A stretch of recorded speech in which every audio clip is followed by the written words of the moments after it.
ഉന്നതനും ഉയർന്നിരിക്കുന്നവനും ശാശ്വതവാസിയും നമ്മുടെ കർത്താവും രക്ഷിതാവും മഹത്വത്തിൻ്റെ പ്രത്യാശയും വീണ്ടും വരുന്നവനുമായ നസ്രയനാകുന്ന യേശുക്രിസ്തുവിൻ്റെ നാമത്തിൽ നിങ്ങൾക്കെല്ലാവർക്കും സ്നേഹ വന്ദനം.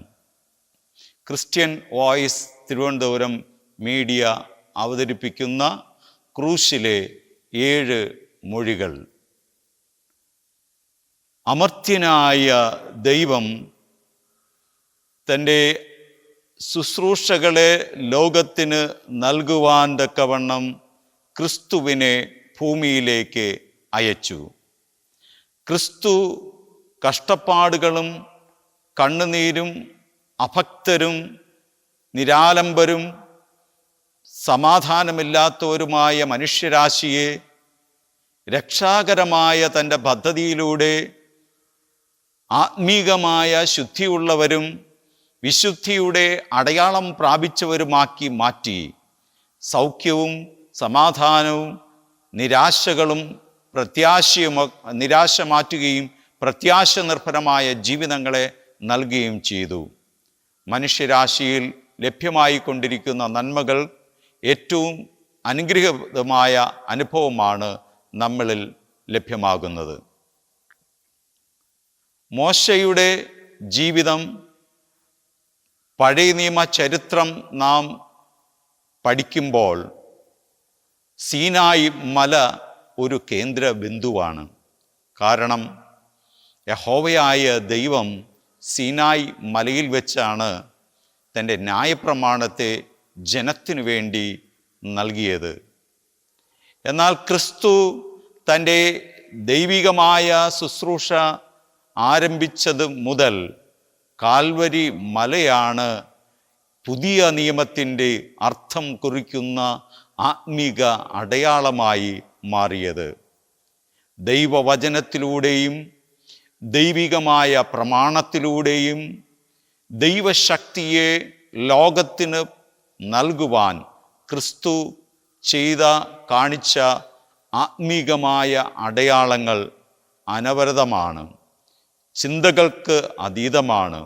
യേശുവിൻ്റെ പ്രവൃത്തിയെയും യേശുവിൻ്റെ ജീവിതത്തെയും മാതൃകയാക്കുവാനുള്ള പരമോന്നതമായ അനുഭവത്തെയാണ് ക്രിസ്തു എനിക്കും നിങ്ങൾക്കും കാണിച്ചു തരുന്നത്. ആ മാതൃകയെ പിൻപറ്റുവാനുള്ള ശ്രേഷ്ഠകരമായ അനുഭവങ്ങൾ നാം ക്രിസ്തുവിലൂടെ നേടിയെടുക്കുവാൻ ദൈവം സഹായിക്കട്ടെ. ഈ നോമ്പ് നാളുകളിൽ നമ്മെ തന്നെ വിശുദ്ധീകരിച്ചുകൊണ്ട് വിശുദ്ധമായ വാരത്തിലൂടെ ക്രിസ്തുവിൻ്റെ യഥാർത്ഥ സ്നേഹത്തെ നവ്യമായ ക്രൂശിൽ നിന്നൊഴുകിയ ആ നിണം പകർന്നുകൊണ്ട് മറ്റുള്ളവർക്ക് പ്രയോജനപ്പെടുവാൻ തക്കവണ്ണം മാതൃകാപരമായ ഏറ്റവും ശ്രേഷ്ഠകരമായ ജീവിത അനുഭവത്തെ ക്രൂശിലൂടെ നൽകിയ ആ 7 മൊഴികൾ സന്ദേശം നൽകുന്ന ആത്മീക അർത്ഥങ്ങളിലൂടെ നാം ചിന്തിച്ചുകൊണ്ട് പുതുതലമുറയ്ക്ക് പുതിയ പ്രത്യാശയുടെ യഥാർത്ഥ തലത്തെ നൽകുവാൻ പരിശുദ്ധനായ ദൈവം സഹായിക്കട്ടെ. നാം കേൾക്കുവാൻ പോകുന്ന 7 മൊഴികളിലൂടെ ദൈവത്തിൻ്റെ നാമം മഹോന്നതപ്പെടുവാൻ തക്കവണ്ണം സഹായിക്കുമാറാകട്ടെ. ആമേൻ.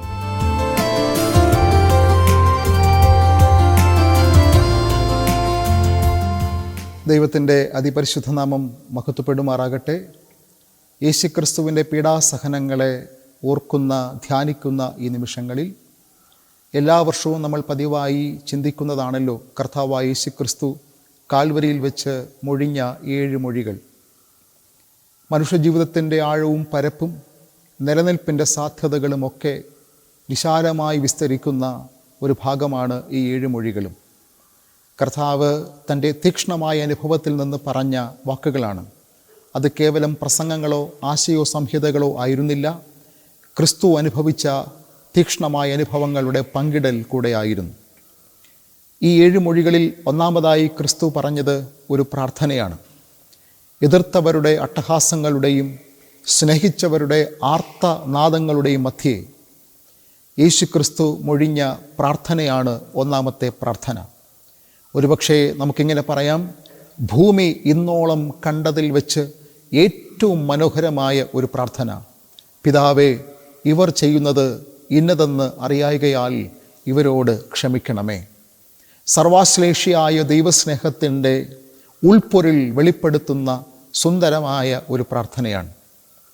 യേശുക്രിസ്തുവിൻ്റെ ജീവിതമാസകലം ഒന്ന് പഠിച്ചിട്ട് ഒരു ഹൈന്ദവ ധ്യാനഗുരു ചില വർഷങ്ങൾക്ക് മുമ്പ് പറഞ്ഞൊരു പ്രസ്താവം ഇങ്ങനെയാണ്: കരുണ എന്നൊരൊറ്റ വാക്കിൽ ആ ജീവിതത്തെ നമുക്ക് വരച്ചിടാം എന്നാണ്.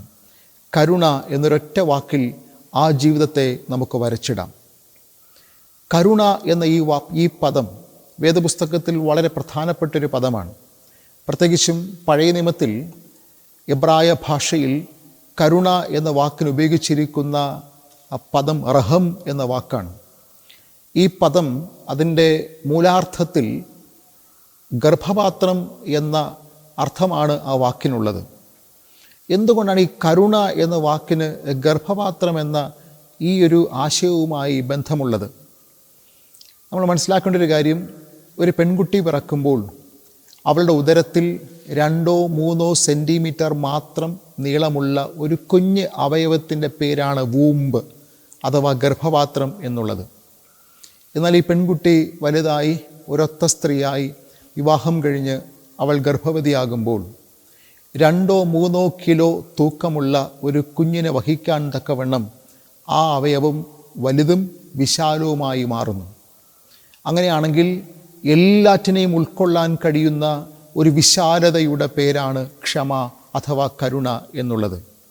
ഉപദ്രവിച്ചവരെയും നമുക്കെതിരെ നിൽക്കുന്നവരെയും വിയോജിപ്പുകൾ പ്രകടിപ്പിച്ചവരെയും നമ്മൾ അംഗീകരിക്കാത്തവരെയും എല്ലാവരെയും ആർദ്രചിത്തതയോടുകൂടെ ഉൾക്കൊള്ളുന്ന ഒരു വിശാലതയുടെ പേരാണ് കരുണ.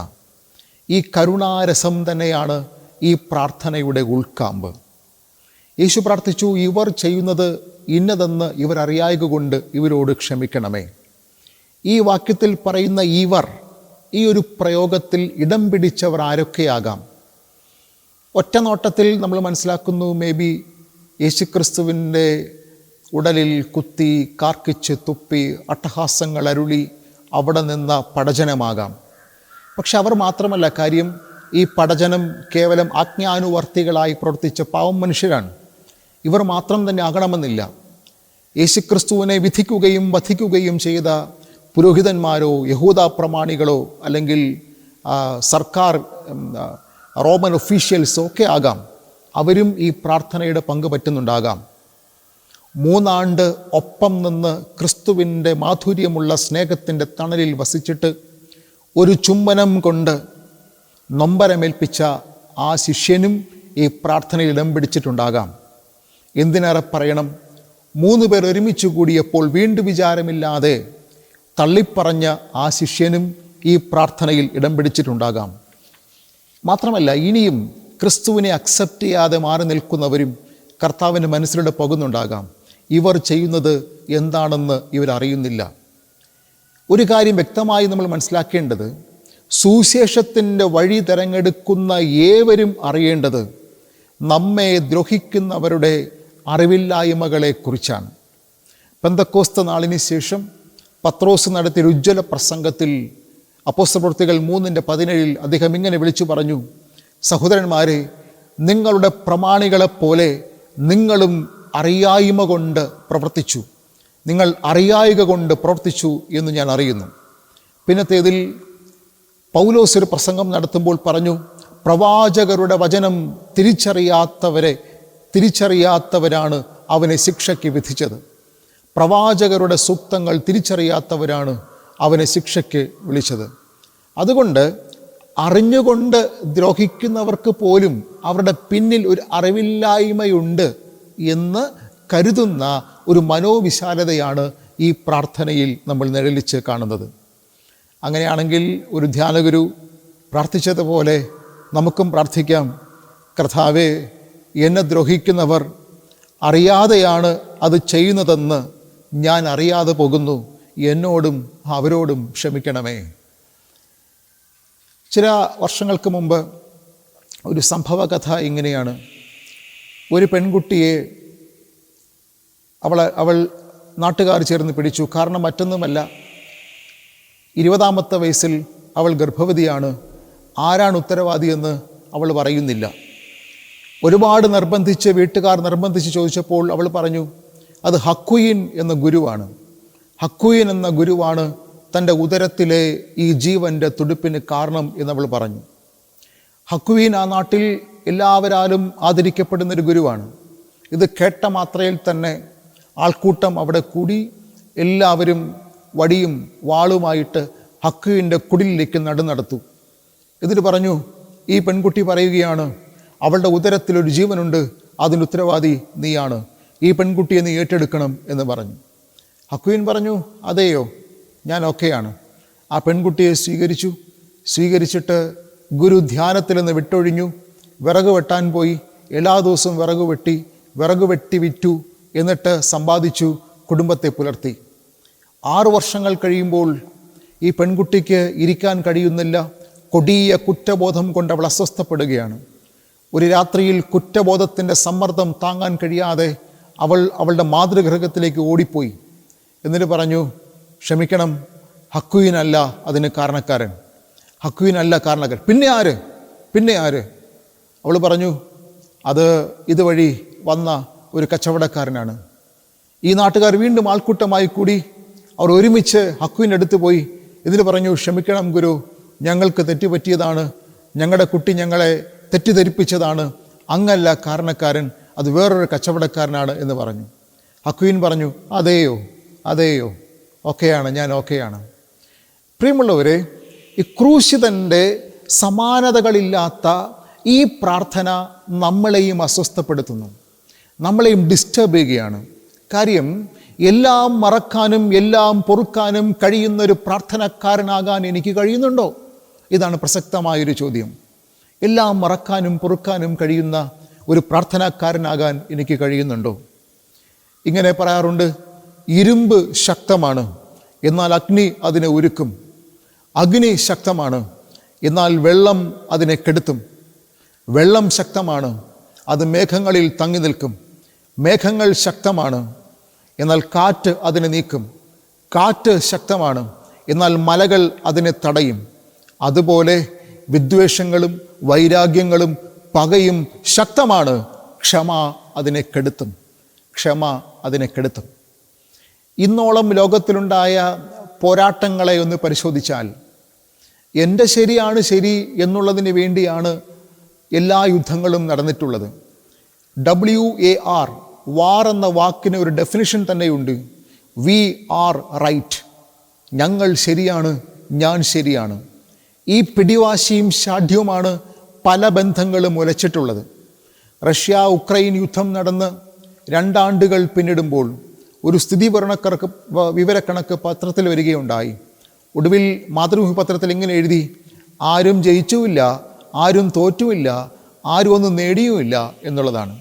എല്ലാ പോരാട്ടങ്ങളിലും എല്ലാ പകയിലും എല്ലാ ശാഠ്യങ്ങളുടെ പിന്നിലും ഇതാണ് ദുരവസ്ഥ. അതുകൊണ്ട് സമഗ്രമായ ബന്ധം ഈ ലോകത്തിൽ സ്ഥാപിതമാകണമെങ്കിൽ ദൈവസ്നേഹത്തിൻ്റെ സംശ്ലേഷിതമായ ഈ ക്ഷമയുടെ അനുഭവത്തെ നമ്മൾ അറിയുക എന്നുള്ളതാണ് പ്രധാനപ്പെട്ട ഒരു കാര്യം. യേശു കർത്താവ് പറഞ്ഞു, പിതാവേ, ഇവർ ചെയ്യുന്നത് എന്തെന്നറിയാക കൊണ്ട് ഇവരോട് ക്ഷമിക്കണമേ. ഫർഗീവ് എന്നാണ് ക്ഷമയ്ക്ക് ഇംഗ്ലീഷിൽ പറയുന്ന വാക്ക്. ഈ FOR എന്ന ഈ കൊച്ചു പദം ഉപസർഗമായി വരുന്ന പദങ്ങൾ ശ്രദ്ധിച്ചാൽ അറിയാം. ഫോർ ടേസ്റ്റ്, മുൻകൂട്ടി രുചിക്കുക. Four knowledge, മുന്നറിവ്. അങ്ങനെയാണെങ്കിൽ ഫർഗീവ് എന്ന് പറഞ്ഞാൽ മുൻകൂട്ടി നൽകേണ്ടതാണ്. ഒരാൾ ഇങ്ങോട്ട് പറഞ്ഞിട്ട് ഞാൻ അങ്ങോട്ട് കൊടുക്കേണ്ടതല്ല, മറിച്ച് ഞാൻ അങ്ങോട്ട് ആദ്യം കൊടുക്കേണ്ടതാണ്. ആദ്യം അങ്ങോട്ട് നൽകേണ്ടതാണ് ഫർഗീവ് എന്ന ഈ പദം. ലൂക്കോസിൻ്റെ സുവിശേഷം 15-ാം അധ്യായത്തിൽ നമുക്കെല്ലാവർക്കും വിശ്വവിഖ്യാതമായ ആ ചെറിയ കഥ പരിശോധിച്ചാൽ അറിയാം. അവിടെ ധൂർത്തപുത്രൻ മടങ്ങി വരികയാണ്. മടങ്ങി വരുന്ന സമയത്ത് അപ്പൻ്റെ ചെയ്തിയെക്കുറിച്ച് വേദപുസ്തകത്തിൽ ഇങ്ങനെയാണ് പറഞ്ഞിരിക്കുന്നത്. ലൂക്കോസ് 15:21. ദൂരത്തു നിന്ന് തന്നെ അപ്പൻ അവനെ കണ്ടു, മനസ്സലിഞ്ഞു, ഓടിച്ചെന്നു, അവൻ്റെ കഴുത്ത് കെട്ടിപ്പിടിച്ചു, അവനെ ചുംബിച്ചു. 5 വെർബുകളാണ് ആ മടങ്ങി വന്ന ധൂർത്തപുത്രനെ സ്വീകരിക്കാൻ വേണ്ടി ബൈബിളിൽ പറഞ്ഞിരിക്കുന്നത്. 1 കണ്ടു, 2 മനസ്സലിഞ്ഞു, 3 ഓടിച്ചെന്നു, 4 കെട്ടിപ്പിടിച്ചു, 5 ഉമ്മ കൊടുത്തു. ഇങ്ങനെയാണ് ബൈബിളിൽ പറഞ്ഞിരിക്കുന്നത്. ഈ 5 വെർബുകളിലൂടെ, 5 ക്രിയകളിലൂടെ ധൂർത്തപുത്രൻ മടങ്ങി വന്നപ്പോൾ ആ പിതാവ് സ്വീകരിച്ചു എന്നുള്ളതാണ്.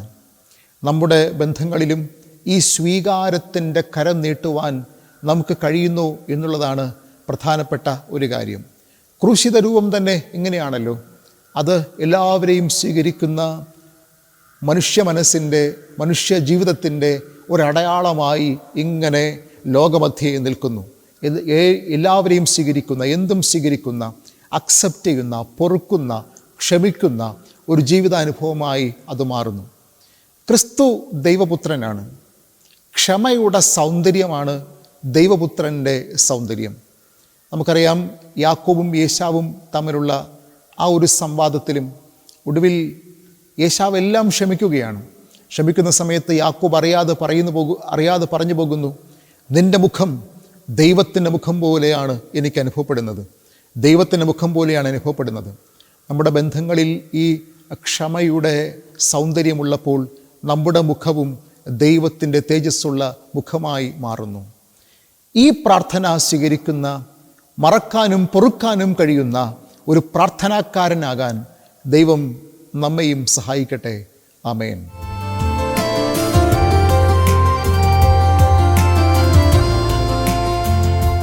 ഉന്നതനും ഉയർന്നിരിക്കുന്നവനും ശാശ്വതവാസിയും നമ്മുടെ കർത്താവും രക്ഷിതാവും മഹത്വത്തിൻ്റെ പ്രത്യാശയും വീണ്ടും വരുന്നവനുമായ നസ്രയനാകുന്ന യേശു ക്രിസ്തുവിൻ്റെ നാമത്തിൽ നിങ്ങൾക്കെല്ലാവർക്കും സ്നേഹവന്ദനം. യേശു കാൽവരി ക്രൂശിൽ കിടന്നുകൊണ്ട് മൊഴിഞ്ഞ 2ാമത്തെ മൊഴിയാണ് ഇവിടെ നാം പറയുവാൻ ആഗ്രഹിക്കുന്നത്. വിശുദ്ധ ലൂക്കോസ് എഴുതിയ സുവിശേഷം 23-ാം അധ്യായത്തിൻ്റെ 43-ാം വാക്യം. യേശു അവനോട്, ഇന്നു നീ എന്നോടുകൂടെ പറുദീസയിൽ ഇരിക്കും എന്ന് ഞാൻ സത്യമായിട്ട് നിങ്ങളോട് പറയുന്നു എന്ന് പറഞ്ഞു. ഇൻ്റെക്ക് നീ എന്നുടനെ കൂടെ പരിപ്പത് ചിലരവായി, എൻ്റെ മെയ്യാകവേ ഉനക്ക് ചെല്ലാകിറേൻ என்றார். उसने उसे कहा, मैं तुझसे सच कहते हूँ कि आज ही तू मेरे साथ स्वर्गलोकों में होगा. And Jesus said unto him, verily I say unto thee, today shalt thou be with me in paradise. ഇന്ന് നീ എന്നോടുകൂടെ പറുദീസയിൽ ഇരിക്കും. പാപികളോട് ക്ഷമിക്കുവാൻ പിതാവിനോട് ചെയ്ത പ്രാർത്ഥനയായിരുന്നു 1ാമത്തെ മൊഴി. യേശു ക്രൂശിൽ മരിച്ചു, ആദ്യത്തെ മൊഴി പ്രഖ്യാപിച്ചു. പ്രഖ്യാപിക്കുന്നതിന് ശേഷം യേശു ക്രൂശിൽ മൗനമായിട്ട് കിടക്കുകയാണ്. പാപികൾക്ക് വേണ്ടി ആദ്യം ക്രിസ്തു തൻ്റെ ചുണ്ടുകൾ ചലിപ്പിച്ചു എങ്കിൽ അതിൻ്റെ പ്രത്യാഘാതമെന്നവണ്ണം പാപക്ഷമ നൽകുന്നതായിരുന്നു തൻ്റെ 2ാമത്തെ മൊഴി. ശത്രുക്കൾ നിന്ദിക്കുകയും പരിഹസിക്കുകയും ചെയ്തപ്പോൾ യേശു മിണ്ടിയില്ല. നീ ദൈവപുത്രനെങ്കിൽ ക്രൂശിൽ നിന്ന് ഇറങ്ങി വാ, അപ്പോൾ നിന്നെയും ഞങ്ങൾക്ക് വിശ്വസിക്കാമെന്ന് അവർ പറഞ്ഞു. അപ്പോഴും കർത്താവ് ഒരക്ഷരവും മിണ്ടിയില്ല. തന്നോടൊപ്പം ക്രൂശിക്കപ്പെട്ട കള്ളൻ അപ്രതീക്ഷിതമായിട്ടാണ് കരുണാമൂർത്തിയായ കർത്താവിനോട് തൻ്റെ ഇംഗിതം അറിയിച്ചത്. യേശുവേ, നീ രാജ്യത്വം പ്രാപിച്ചു വരുമ്പോൾ എന്നോ ഓർത്തുകൊള്ളണമേ എന്ന് പറഞ്ഞു. യേശു അവനോട്, ഇന്നു നീ എന്നോടുകൂടെ പറുദീസയിൽ ഇരിക്കും എന്ന് ഞാൻ സത്യമായിട്ട് നിന്നോട് പറയുന്നു എന്ന് പറഞ്ഞു. ദൈവികമായ നിർണയത്തെ യേശു തൻ്റെ ജീവിതത്തിലൂടെ, ക്രൂശിലൂടെ മാനവ സമൂഹത്തിന് കാണിച്ചു കൊടുക്കുകയായിരുന്നു. 5 ചെറിയ ചിന്തകളിലൂടെ ഈ ധ്യാനത്തെ മുന്നോട്ട് കൊണ്ടുപോകാൻ വേണ്ടിയാണ് ഞാൻ ആഗ്രഹിക്കുന്നത്. ഒന്നാമത്തെ ചിന്ത, ക്രൂശ് എല്ലാം ദൈവിക നിർണയപ്രകാരം ആയിരുന്നു. ക്രൂശ്, ഉയർത്തപ്പെട്ട ക്രൂശ് ദൈവിക നിർണയപ്രകാരം ആയിരുന്നു. യേശു 2 കള്ളന്മാരുടെ മധ്യേ ക്രൂശിക്കപ്പെട്ടത് യാദൃച്ഛികമായ സംഭവം അല്ല. ദൈവത്താൽ നിയന്ത്രിക്കപ്പെടുന്ന ജഗത്തിലെല്ലാം സംഭവിക്കുന്നത് ദൈവത്തിൻ്റെ മുൻനിർണയത്താലാണ് എന്ന് ഇവിടെ വെളിവാക്കപ്പെടുകയാണ്. നീ അഭിഷേകം ചെയ്ത് യേശു എന്ന നിന്റെ പരിശുദ്ധനെ വിരോധമായി ഹേരോദാവും പൊന്തിയോസ് പീലാത്തോസും ജാതികളും ഇസ്രായേൽ ജനവുമായി ഈ നഗരത്തിൽ ഒന്നിച്ചുകൂടി സംഭവിക്കണം എന്ന് നിന്റെ കൈയും നിന്റെ ആലോചനയും മുന്നയിച്ചത് ഒക്കെയും നീ ചെയ്തിരിക്കുന്നു എന്ന് വെളിപാടാണ് ഇവിടെ നൽകുന്ന സത്യകരമായ അനുഭവം. അപ്പോസ്തല പ്രവൃത്തി 4-ാം അധ്യായത്തിൻ്റെ 27-ഉം 28-ഉം വാക്യങ്ങൾ. അതിക്രമക്കാരോടൊപ്പം ക്രിസ്തുവിനെ ക്രൂശിക്കുവാൻ പീലാത്തോസ് വിധിച്ചത് യാദൃച്ഛികം ആയിരുന്നില്ല, മറിച്ച് ദൈവിക നിർണയം പ്രാവർത്തികമാക്കുകയായിരുന്നു. ഈ സംഭവത്തിന് 700 വർഷങ്ങൾക്ക് മുമ്പ് പ്രവാചകനായ യെശയ്യാവ് ഇതിനെക്കുറിച്ചുള്ള വിവരണം നൽകിയിരിക്കുന്നു. യെശയ്യാ പ്രവാചകൻ്റെ പുസ്തകം 53-ാം അധ്യായത്തിൻ്റെ 12-ാം വാക്യത്തിൽ ഇപ്രകാരം പറയുന്നു: അവൻ തൻ്റെ പ്രാണനെ മരണത്തിൽ നിന്ന് ഒഴുക്കിക്കളയുകയും അനേകരുടെ പാപം വഹിച്ചും അതിക്രമക്കാർക്ക് വേണ്ടി ഇടനിന്നും കൊണ്ട് അതിക്രമക്കാരോടുകൂടെ എണ്ണപ്പെടുകയും ചെയ്യുകയാൽ തന്നെ. ദൈവത്തിൻ്റെ പരിശുദ്ധൻ അതിക്രമക്കാരോടുകൂടെ എണ്ണപ്പെടുന്ന അനുഭവത്തെ വേദപുസ്തകം വരച്ചു കാണിച്ചിരിക്കുകയാണ്. സാക്ഷാൽ നമ്മുടെ പാപങ്ങളെ, നമ്മുടെ വേദനകളെ, നമ്മുടെ കണ്ണുനീരുകളെ, നമ്മുടെ നിരാശകളെ ഏറ്റെടുത്ത സ്വർഗീയനായ കർത്താവ് ക്രൂശിലെ തൻ്റെ സാന്നിധ്യം നിമിത്തം കള്ളന്മാരുടെ നടുവിൽ കിടന്നുകൊണ്ട് തൻ്റെ തിരുവായി മൊഴിഞ്ഞ് നമ്മോട് സംഭാഷിച്ചതൊക്കെയും നാം ആത്മീക അർത്ഥത്തിൽ മുന്നൊരുക്കത്തോടുകൂടെ കാണേണ്ടുന്നത് അനിവാര്യമായിരിക്കുന്നു. നമ്മുടെ കർത്താവ് എത്രത്തോളം നിന്ദിക്കപ്പെട്ടു, ത്യജിക്കപ്പെട്ടു, വ്യസനപാത്രമായി എന്ന് ഇത് തെളിയിക്കുകയാണ്. പരമോന്നതനായ ദൈവം ഭൂമിയിൽ മനുഷ്യനായി ജഡാവതാരം നടത്തുകയും തൻ്റെ താഴ്ചയെ വെളിപ്പെടുത്തുകയും ചെയ്യുകയായിരുന്നു. മാനവരാശിക്ക് വേണ്ടിയായിരുന്നു യേശു ആ ബെത്ലഹേമിലെ കാലിത്തൊഴുത്തിൽ പൂജാതനായത്. ഇന്ന് മനുഷ്യരുടെ പാപത്തിൻ്റെ പൂർണ്ണതയ്ക്ക് വേണ്ടി, മനുഷ്യനെ ദൈവത്തിലേക്ക് അടുപ്പിക്കുന്നതിന് വേണ്ടി ദൈവിക നിർണയപ്രകാരം യേശു ക്രൂശിൽ 2 കള്ളന്മാരുടെ നടുവിൽ നമുക്ക് വേണ്ടി യാഗം ആയിരിക്കുകയാണ്.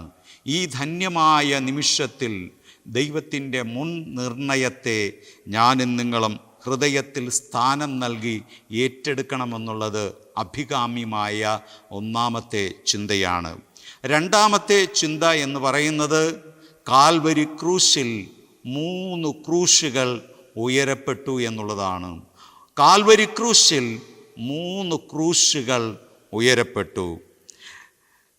യേശു രക്ഷകൻ്റെ വീണ്ടെടുപ്പിനായി മറ്റൊന്ന് അനുതപിക്കുന്ന പാപിയെയും, മൂന്നാമത്തേത് രക്ഷയെ നിരസിച്ചുകൊണ്ട് രക്ഷകനെ അവഹേളിക്കുകയും നിന്ദിക്കുകയും ചെയ്യുന്ന കള്ളനെക്കുറിച്ചുമാണ്, ദുഷ്പ്രവർത്തിക്കാരെയും കുറിച്ചുമാണ് ഇവിടെ പ്രതിപാദിക്കുന്നത്. ഒരേ സമയത്ത് ക്രൂശീകരണത്തിന് വിധേയരായരായിരുന്നു ഈ 2 ദുഷ്പ്രവർത്തിക്കാരും. ഇരുവരും ക്രിസ്തുവിൻ്റെ അടുക്കൽ ഒരേ അകലം പ്രാപിച്ചാണ് കിടന്നിരുന്നത്.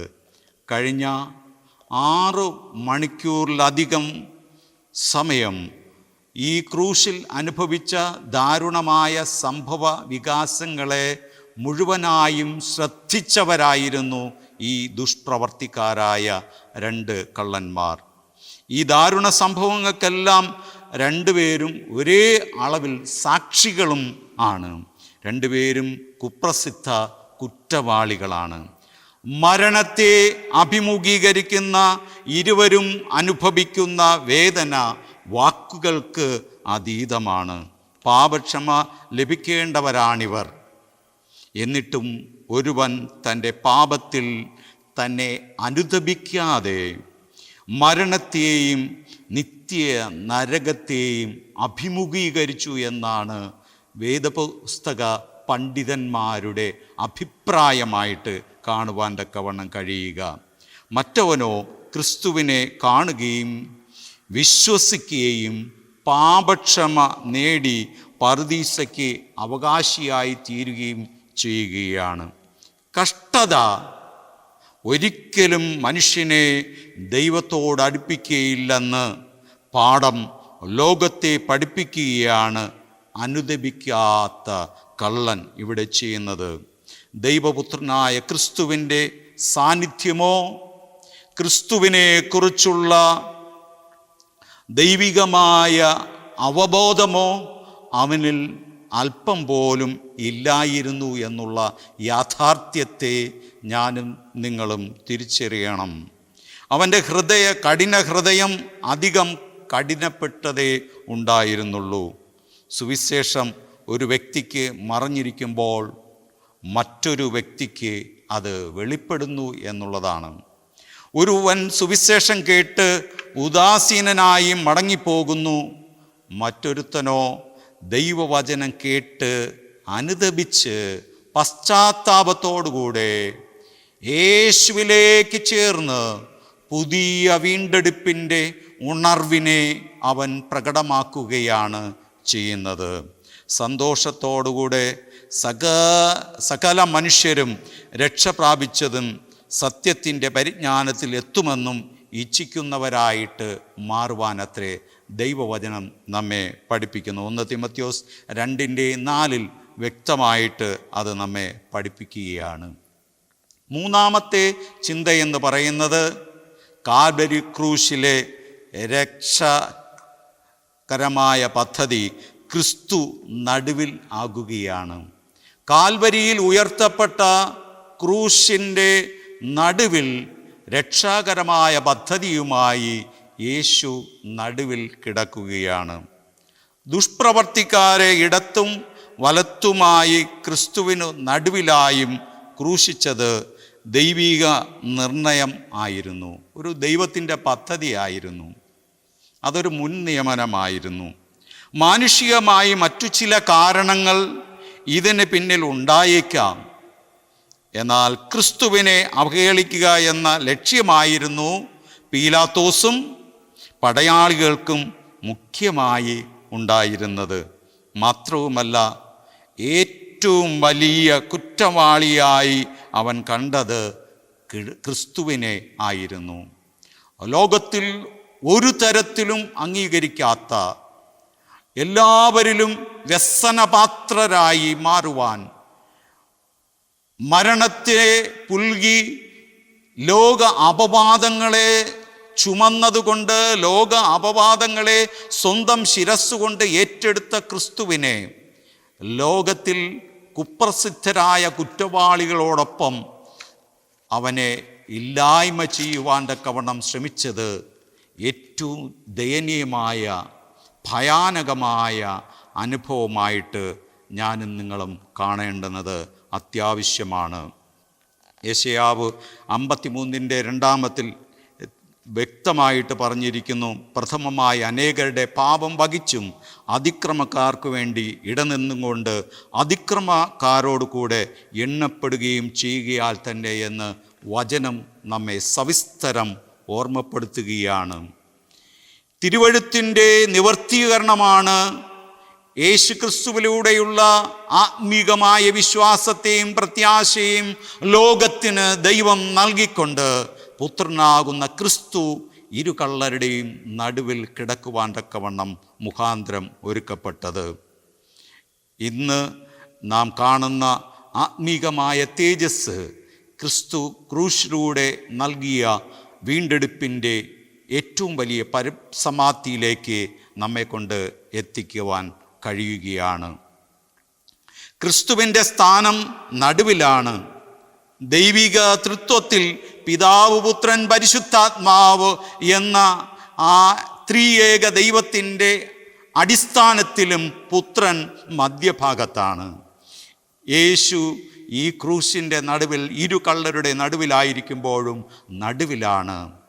പുത്രൻ ലോകക്കാർക്ക് വേണ്ടി യാഗമായത് നടുവിൽ തൻ്റെ ജീവനെ നൽകിക്കൊണ്ട് മാത്രമാകുന്നു. പ്രിയപ്പെട്ട ദൈവജനമേ, നിങ്ങൾക്ക് സമാധാനമെന്ന് പറഞ്ഞ് ഉയർത്തെഴുന്നേറ്റ കർത്താവ് നിങ്ങൾക്ക് സമാധാനമെന്ന് പറഞ്ഞ് ഗലീല പുരുഷന്മാരോടൊപ്പം ഗലീല പ്രദേശത്ത് ക്രിസ്തുവിൻ്റെ മഹത്വത്തെ അവർണ്ണനീയമായി പ്രഖ്യാപിച്ചത് കർത്താവിൻ്റെ തിരുവെഴുത്തുകളിൽ ദൈവഹിതപ്രകാരമായിരുന്നു എന്നുള്ളതും സ്പഷ്ടമായിട്ട് ഞാൻ നിങ്ങളും മനസ്സിലാക്കുന്ന ഒരു സംഗതിയാണ്. 7 പൊൻനിലവിളക്കുകളുടെ മധ്യേ രാജാതിരാജാവായിട്ട് നിൽക്കുന്നതും ഈ കർത്താവ് തന്നെയാണ്.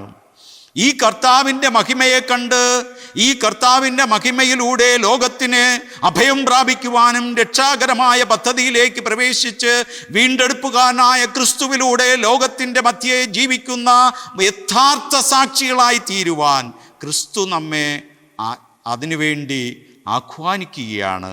അതിനുവേണ്ടി നമ്മോട് ഇടപെടുകയാണ്. അവനോടൊപ്പം ചേർന്ന് ഒരു പുതിയ ആത്മീക രക്ഷയുടെ പദ്ധതിയിലേക്ക് ചേരപ്പെടുവാൻ തക്കവണ്ണം ക്രൂശിൽ ഉയർത്തപ്പെട്ട ആ കാൽവരിയുടെ അടിസ്ഥാനത്തിൽ നമുക്ക് മുന്നേറാം. 4ാമത്തെ ചിന്ത എന്ന് പറയുന്നത് രക്ഷ കൃപയാൽ ആകുന്നു എന്നുള്ളതാണ്. അനുദപിച്ച കള്ളനിൽ ദൈവത്തിൻ്റെ കൃപാമഹത്വം വെളിപ്പെട്ടു എന്നുള്ളത് വാസ്തവമായ സംഗതിയാണ്. രക്ഷ പൂർണ്ണമായും കൃപയാലാണ് ലഭിക്കുന്നത്.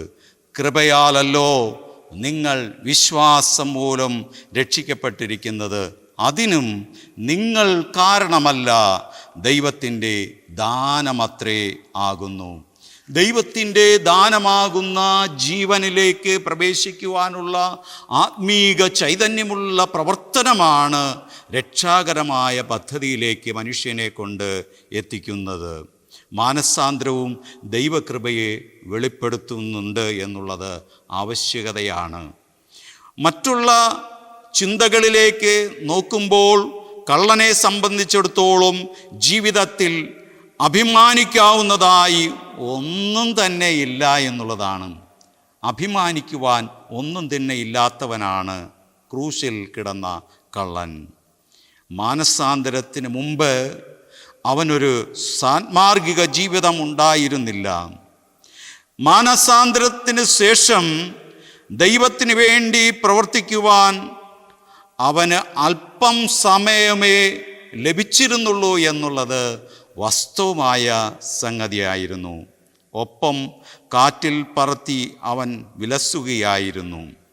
ഒരു നിയമത്തിനും അവനെ രക്ഷിക്കുവാനോ നന്നാക്കുവാനോ കഴിയാത്ത നിലയിൽ നിയമനിഷേധിയായിട്ടാണ് ക്രിസ്തുവിനെ അഭിമുഖീകരിക്കുന്നത് വരെയും അവൻ ജീവിച്ചത്. മാനസാന്തരത്തിന് ശേഷം മണിക്കൂറുകൾക്കുള്ളിൽ അവൻ മരണം വഴിയായി ലോകത്തോട് വിട പറഞ്ഞു. ഒരു പുതു കൃപയുടെ രക്ഷയുടെ അടിസ്ഥാനം അവനിൽ ക്രിസ്തു വിഭാവന ചെയ്യുകയായിരുന്നു. രക്ഷ എന്ന് പറയുന്നത് ദൈവത്തിൻ്റെ കൃപാദാനമാണെന്നതിന് ഇതിലേറെ തെളിവുകൾ വേറൊന്നും തന്നെ വേണ്ട. ഒരു സാന്മാർഗിക ജീവിതം കെട്ടിപ്പടുക്കണമെന്ന വ്യവസ്ഥയിലല്ല, മറിച്ച് കൃപയിൽ നിന്ന് വീണ രക്ഷ നഷ്ടപ്പെട്ടു പോകുന്നതിനുള്ള പഠിപ്പിക്കലും അർത്ഥശൂന്യതയുമാണ് ഇവിടെ നാം മനസ്സിലാക്കുന്നത്. എല്ലാം ദൈവത്തിൽ സർവതിശയമായ കൃപ മാത്രമാണ് തേജസ്കരിക്കപ്പെട്ട കർത്താവിൻ്റെ ദർശനം ലഭിച്ച പൗലൂസിൻ്റെ ജീവിതത്തിന് പുതിയ അർത്ഥതലം ഉണ്ടാക്കിക്കൊടുത്തത്. മാനസാന്തരത്തിന് മുമ്പ് മാതൃകാപരമായ സാൻമാർഗികനിഷ്ഠ ജീവിതം ഒരു ജീവിതത്തിൻ്റെ ഉടമയായിരുന്നു ശൗൽ. ന്യായപ്രമാണത്തിലെ നീതി സംബന്ധിച്ച് അനിന്ദ്യനായിരുന്നു. പക്ഷേ എനിക്ക് ജഡത്തിലും ആശ്രയിപ്പാൻ വകയുണ്ട്, മറ്റാർക്കാനും ജഡത്തിൽ ആശ്രയിക്കാമെന്ന് തോന്നിയാൽ എനിക്ക് അധികമെന്ന് പറഞ്ഞവനും ഈ അപ്പോസ്തലനായ പൗലൂസ് മാത്രമാകുന്നു. എൻ്റെ ജഡത്തിൽ എനിക്കൊരു ശൂലം വെച്ചിട്ടുണ്ട്. ആ ശൂലം എനിക്ക് പിതാവായ ദൈവത്തോടുള്ള പുത്രനോട് ചേർന്നുള്ള ജീവിതത്തിൻ്റെ ആത്മീക അടയാളമാകുന്നു. എന്നെ ശക്തനാക്കുന്നവൻ മുഖാന്തരം ഞാൻ സകലത്തിലും മതിയാകുന്നു എന്ന് അപ്പോസ്തലൻ ഇത് വ്യക്തമാക്കുകയും ചെയ്യുകയാണ്. രക്ഷ ക്രൂശിലൂടെ സാധ്യമാണ്. രക്ഷാകരമായ പദ്ധതിയിൽ നമ്മുടെ ആത്മീക ജീവിതത്തെ ബലപ്പെടുത്തുവാൻ തക്കവണ്ണം നമുക്ക് ശ്രമിക്കാം. അഞ്ചാമതായിട്ട്, ആരും പ്രശംസിക്കാതിരിപ്പാൻ നാം ശ്രമിക്കുക. ആരും പ്രശംസിക്കാതിരിപ്പാൻ ശ്രമിക്കുക. ക്രിസ്തുവിൻ്റെ ബാഹ്യരൂപം ഒന്നുകൊണ്ടും രക്ഷമായ കാണപ്പെടാത്ത ഏറ്റവും ദുർബലമായ നിമിഷത്തിലാണ് ഈ കള്ളൻ്റെ മാനസാന്തരം.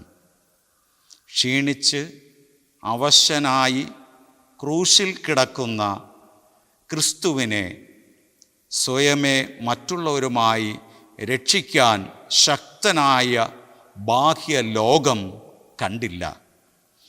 യെരുശലേമിലെ തെരുവിലൂടെ ക്രൂശ് ചുമക്കുവാൻ പോലും യേശു അശക്തനായിരുന്നു.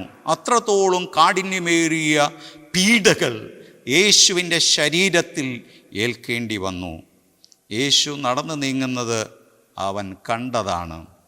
ശത്രുക്കൾ ക്രിസ്തുവിന്മേൽ പ്രബലരായിരിക്കുന്നത് ശിഷ്യന്മാരും അവനെതിരെ തിരിഞ്ഞു കഴിഞ്ഞു എന്നുള്ളത് നാം കാണുവാൻ തക്കവണ്ണം ഇടയായി.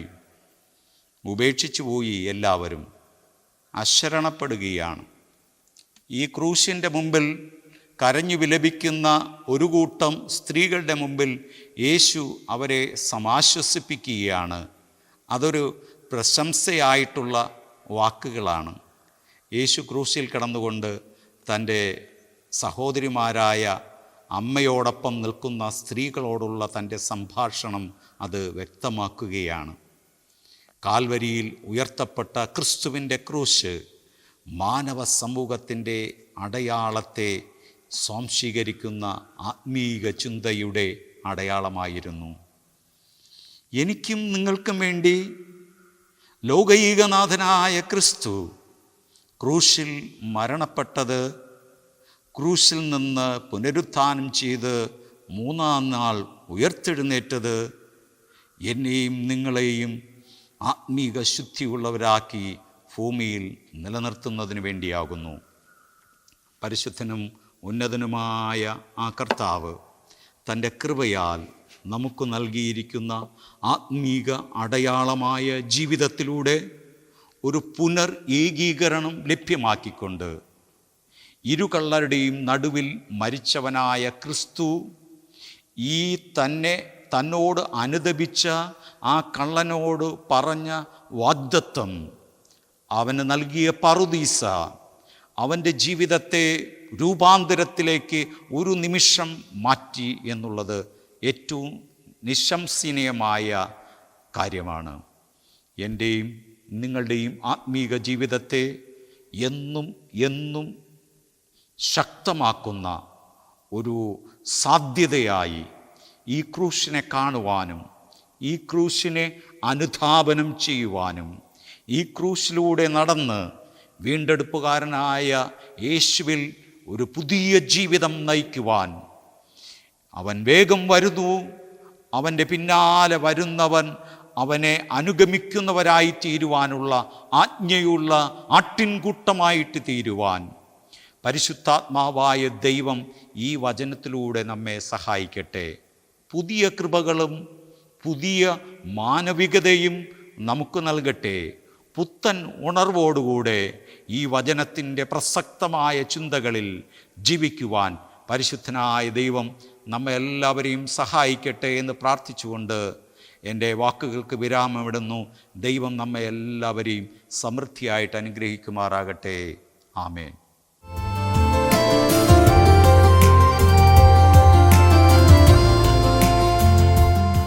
ദൈവത്തിൻ്റെ അതിപരിശുദ്ധ നാമം വാഴ്ത്തപ്പെടുമാറാകട്ടെ.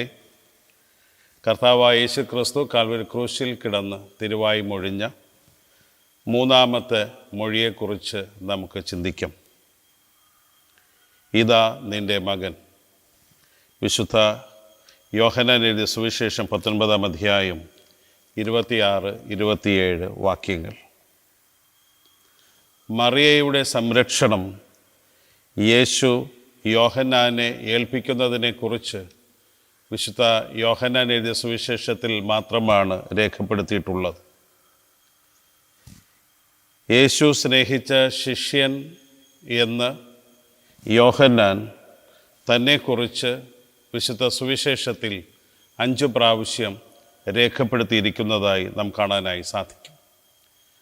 കർത്താവായ യേശു ക്രിസ്തുവിൻ്റെ പരസ്യ ശുശ്രൂഷ ആരംഭിച്ച് കഴിഞ്ഞതിന് ശേഷം വിശുദ്ധ വേദപുസ്തകത്തിൽ 4 പ്രാവശ്യം മാത്രമാണ് നമുക്ക് മറിയയെ കാണാനായി സാധിക്കുന്നത്. ഒന്ന്, വിശുദ്ധ യോഹന്നാൻ എഴുതിയ സുവിശേഷം 2-ാം അധ്യായത്തിൽ കാനായിലെ കല്യാണ വീട്ടിൽ വച്ചും, വിശുദ്ധ മത്തായി എഴുതിയ സുവിശേഷം 12-ാം അധ്യായത്തിൽ കഫർന്നഹൂമിലെ വീട്ടിൽ വച്ചും, വിശുദ്ധ യോഹന്നാൻ 19-ാം അധ്യായത്തിൽ ക്രൂശീകരണ സമയത്തും, തുടർന്ന് അപ്പോസ്തല പ്രവൃത്തികൾ 1-ാം അധ്യായം അതിൻ്റെ 14-ാമത്തെ വാക്യത്തിൽ സ്വർഗാരോഹണത്തിന് ശേഷവും നമുക്ക് മറിയയെ കാണാനായി സാധിക്കും. എന്താണ് മറിയയുടെ പ്രത്യേകത? വേദപുസ്തകത്തിലുടനീളം മറിയയെക്കുറിച്ച് നമ്മൾ മനസ്സിലാക്കുമ്പോൾ 4 കാര്യങ്ങൾ മറിയയുടെ പ്രത്യേകതകളായി നാം കാണാനായി സാധിക്കും. ഒന്ന്, വിശുദ്ധ ലൂക്കോസ് എഴുതിയ സുവിശേഷം 1-ാം അധ്യായം 28-29 വാക്യങ്ങളിൽ കൃപ ലഭിച്ചവളായി മറിയ ദർശിക്കപ്പെടുകയാണ്. ഗബ്രിയേൽ ദൂതൻ ക്രിസ്തുവിൻ്റെ ജനനത്തിന് മുമ്പായി മറിയയെ സന്ദർശിക്കുമ്പോൾ മറിയയെ അഭിസംബോധന ചെയ്യുന്ന വാക്ക് വളരെ ശ്രദ്ധേയമാണ്. കൃപ ലഭിച്ചവളെ നിനക്ക് വന്ദനം. വേദപുസ്തകത്തിൽ കൃപ ലഭിച്ച ധാരാളം വ്യക്തികളെക്കുറിച്ച് കാണുന്നുണ്ട്. അതിൽ പഴയ നിയമ ഭക്തനാണ് നോഹ. നോഹയുടെ കാലഘട്ടത്തിൽ ജലപ്രളയമുണ്ടാകുമ്പോൾ ആ ജലപ്രളയ കാലഘട്ടത്തിൽ നോഹയും തൻ്റെ കുടുംബവും മാത്രമാണ് പെട്ടകത്തിലൂടെ രക്ഷയുടെ അനുഭവത്തിലേക്ക് വരുന്നത്. നോഹയെക്കുറിച്ച് നമ്മൾ ആധികാരികമായി മനസ്സിലാക്കുമ്പോൾ നോഹയ്ക്ക് ദൈവത്തിൻ്റെ കൃപ ലഭിച്ചു. അപ്രകാരം ഇവിടെ മറിയയെ സംബന്ധിച്ചും ദൈവത്തിൻ്റെ കൃപ ലഭിച്ച ഒരു സ്ത്രീത്വമായി നമ്മൾ മറിയയെ കാണുകയാണ്. രണ്ടാമത്തെ പ്രത്യേകതയായി കാണുന്നത് ലൂക്കോസ് 1-ാം അധ്യായം അതിൻ്റെ 38-ാമത്തെ വാക്യം. ദൈവഹിതത്തിന് വിധേയപ്പെട്ട മറിയ. ദൈവഹിതത്തിന് സ്വയം സമർപ്പിതമായ ഒരു മറിയയെക്കുറിച്ചാണ്. ദൈവഹിതം എന്നുള്ളത് വളരെ ആധികാരികമായി നമ്മൾ മനസ്സിലാക്കാനായിട്ടുള്ള ഒരു പദപ്രയോഗമാണ്. ഒരുപക്ഷെ നമ്മൾ പാടുന്ന പാട്ടുകളിൽ വളരെ പഴക്കം ചെന്നൊരു പാട്ടാണല്ലോ, നിൻ്റെ ഹിതം പോലെ എന്നെ നടത്തണമേ, എൻ്റെ ഹിതം പോലെ അല്ല. ദൈവത്തിൻ്റെതായ ഹിതം എന്നിൽ നിറവേറാൻ സ്വയം സമർപ്പിക്കുന്ന അനുഭവം മറിയയുടെ ജീവിതത്തിൽ നാം കാണാനായി സാധിക്കും. ദൈവഹിതത്തിനായി സമർപ്പിക്കപ്പെട്ട മറിയ ശ്രദ്ധേയമാണ്.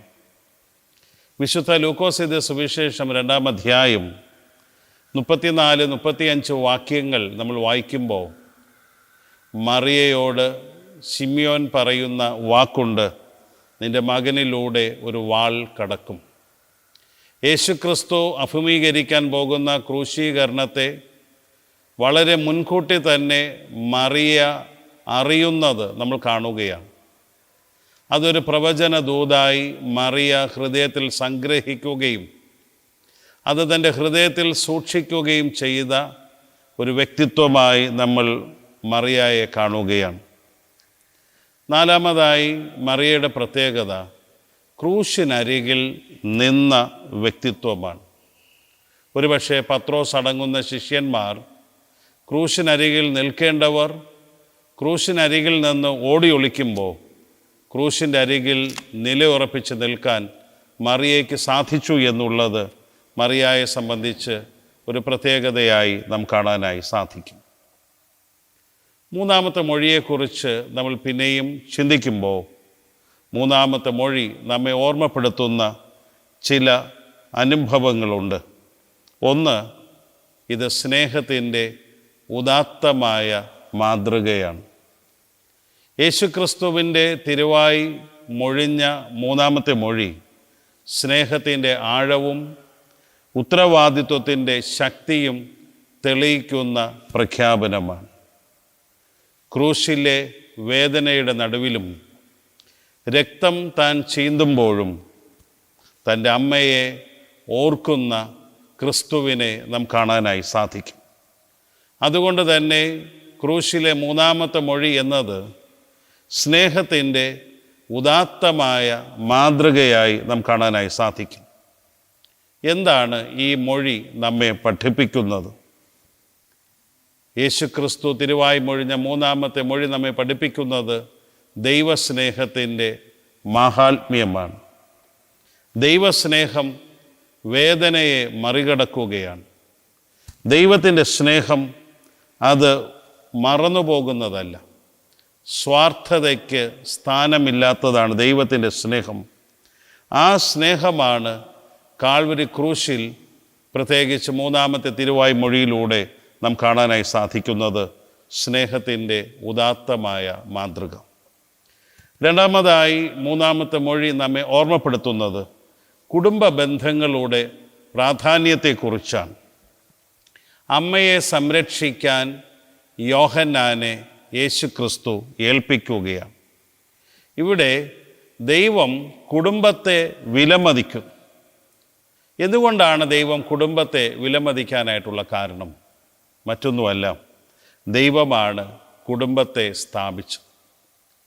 വിശുദ്ധ ഉൽപ്പത്തി പുസ്തകം നമ്മൾ വായിക്കുമ്പോൾ എല്ലാ ദിവസത്തെ സൃഷ്ടി പരമ്പര കഴിഞ്ഞതിന് ശേഷം എല്ലാം നന്നായിരിക്കുന്നു എന്ന് വിലയിരുത്തിയ ദൈവം ഒരു കാര്യത്തിൽ മാത്രം താൻ തൃപ്തനല്ല എന്ന് പ്രഖ്യാപിച്ചു. മനുഷ്യൻ ഏകനായിരിക്കുന്നത് നന്നല്ല എന്ന് കർത്താവ് കണ്ടു. ഇവിടെ കുടുംബജീവിതം എന്നുള്ളത് ഏകാന്തതയെ മറികടക്കുന്ന ഒരു അനുഭവമാണ്. രണ്ടാമത്തെ മൊഴി നമ്മെ ഓർമ്മപ്പെടുത്തുന്നത് കുടുംബ ബന്ധങ്ങൾക്ക് പ്രാധാന്യം നൽകുന്ന ക്രിസ്തുവിനെയാണ്. മാതാപിതാക്കളെ കരുതുന്നത് വിശ്വാസ ജീവിതത്തിൻ്റെ ഭാഗമാണ്. ഞാനും നിങ്ങളും ഇന്ന് താമസിക്കുന്നത് ഉത്തരാധുനിക ലോകത്താണ്, പോസ്റ്റ് മോഡേൺ വേൾഡിലാണ്. ഈ ഉത്തരാധുനിക ലോകത്തിൽ ഞാനും നിങ്ങളും ജീവിക്കുമ്പോൾ മാതാപിതാക്കളോടുള്ള നമ്മുടെ കടപ്പാട് എപ്രകാരമായിരിക്കുന്നു എന്ന് നാം വിലയിരുത്തേണ്ടുന്നത് ഏറ്റവും ആവശ്യമാണ്. ഒരുപക്ഷെ ഇന്ന് വൃദ്ധസദനങ്ങളുടെ അതിപ്രസരം നമ്മൾ കാണുകയാണ്. പകൽ വീടുകളുടേതായ എണ്ണം വർദ്ധിക്കുകയാണ്. മക്കളുടേതായ സ്നേഹം ലഭിക്കാതെ വേദനയുടെ ആഴങ്ങളിലേക്ക് വീഴുന്ന മാതാപിതാക്കളുടെ എണ്ണവും ഈ കാലഘട്ടത്തിൽ വർദ്ധിക്കുകയാണ്. അത്തരത്തിലുള്ള ഒരു കാലഘട്ടത്തിലാണ് ഞാനും നിങ്ങളും ഈ ക്രൂശിലെ മൊഴിയെക്കുറിച്ച് ധ്യാനിക്കുന്നത് എന്ന് നമ്മൾ പ്രത്യേകം ഓർക്കേണ്ടുന്നത് ഏറ്റവും ആവശ്യമാണ്. ഇവിടെ വേദപുസ്തകം നമ്മെ പഠിപ്പിക്കുന്നത് മാതാപിതാക്കളെ കരുതുന്നത് വിശ്വാസ ജീവിതത്തിൻ്റെ ഭാഗമാണ്. പഴയ നിയമ വേദപുസ്തകം നമ്മൾ വായിക്കുമ്പോൾ ദൈവം നൽകിയ 10 കൽപ്പനകളിൽ ഒന്നാണ് മാതാപിതാക്കളെ ബഹുമാനിക്കുക, സ്നേഹിക്കുക, കരുതുക എന്നുള്ളത്. വചനം നമ്മെ പഠിപ്പിക്കുന്നത് നിനക്ക് ദീർഘായുസ് ഉണ്ടാകേണ്ടുന്നതിന് നിൻ്റെ അപ്പനെയും അമ്മയെയും ബഹുമാനിക്കും. മാതാപിതാക്കളെ ബഹുമാനിക്കുന്നതിലൂടെ മാതാപിതാക്കളെ കരുതുന്നതിലൂടെ ദൈവാനുഗ്രഹം നമ്മുടെ ജീവിതത്തിൽ പ്രാപിക്കാൻ സാധിക്കും എന്നുള്ളതിന് യാതൊരു സംശയവുമില്ല. ഇവിടെ മൂന്നാമത്തെ മൊഴി നമ്മെ ഓർമ്മപ്പെടുത്തുന്നത് കുടുംബത്തെ മറക്കരുത് എന്നുള്ളതാണ്. കുടുംബത്തെ മറക്കാനായി പാടില്ല. ഇന്ന് കുടുംബത്തെ മറന്നുള്ള ആത്മീയ ജീവിതം നമുക്ക് ചുറ്റുപാടുകളിൽ കാണാനായി സാധിക്കും. അത്തരത്തിലുള്ളതായ ജീവിത അനുഭവങ്ങൾ ലോകത്തിൽ സംഭവിക്കുമ്പോൾ കയീനോട് ദൈവം ചോദിച്ച ചോദ്യം വളരെ ശ്രദ്ധേയമാണ്. ദൈവം കയീനോട് ചോദിച്ചു, വെയർ ഈസ് യുവർ ബ്രദർ? നിന്റെ സഹോദരൻ എവിടെയാണ്? അവിടെ കയീൻ നൽകുന്നതായ മറുപടി നോക്കുക, ഞാൻ എൻ്റെ സഹോദരൻ്റെ കാവൽക്കാരനാണോ? ഈ ഒരു ചോദ്യമാണ് ഒരുപക്ഷെ ഇന്ന് ലോകം ദൈവത്തോട് ചോദിക്കുന്നത്. കുടുംബ ബന്ധങ്ങൾ തകരുമ്പോൾ, കുടുംബത്തെ മറന്ന് മനുഷ്യനിന്ന് ആരാധനയ്ക്കായി ജീവിക്കുമ്പോൾ, മൂന്നാമത്തെ മൊഴി നമ്മെ ഓർമ്മപ്പെടുത്തുന്നത് ദൈവം ദാനമായി നൽകിയ, ഒരുപക്ഷെ ദൈവരാജ്യത്തിൻ്റെ പ്രതിരൂപമായ നമ്മുടെ കുടുംബത്തെ നമ്മൾ മറന്നു പോകാനായി പാടില്ല.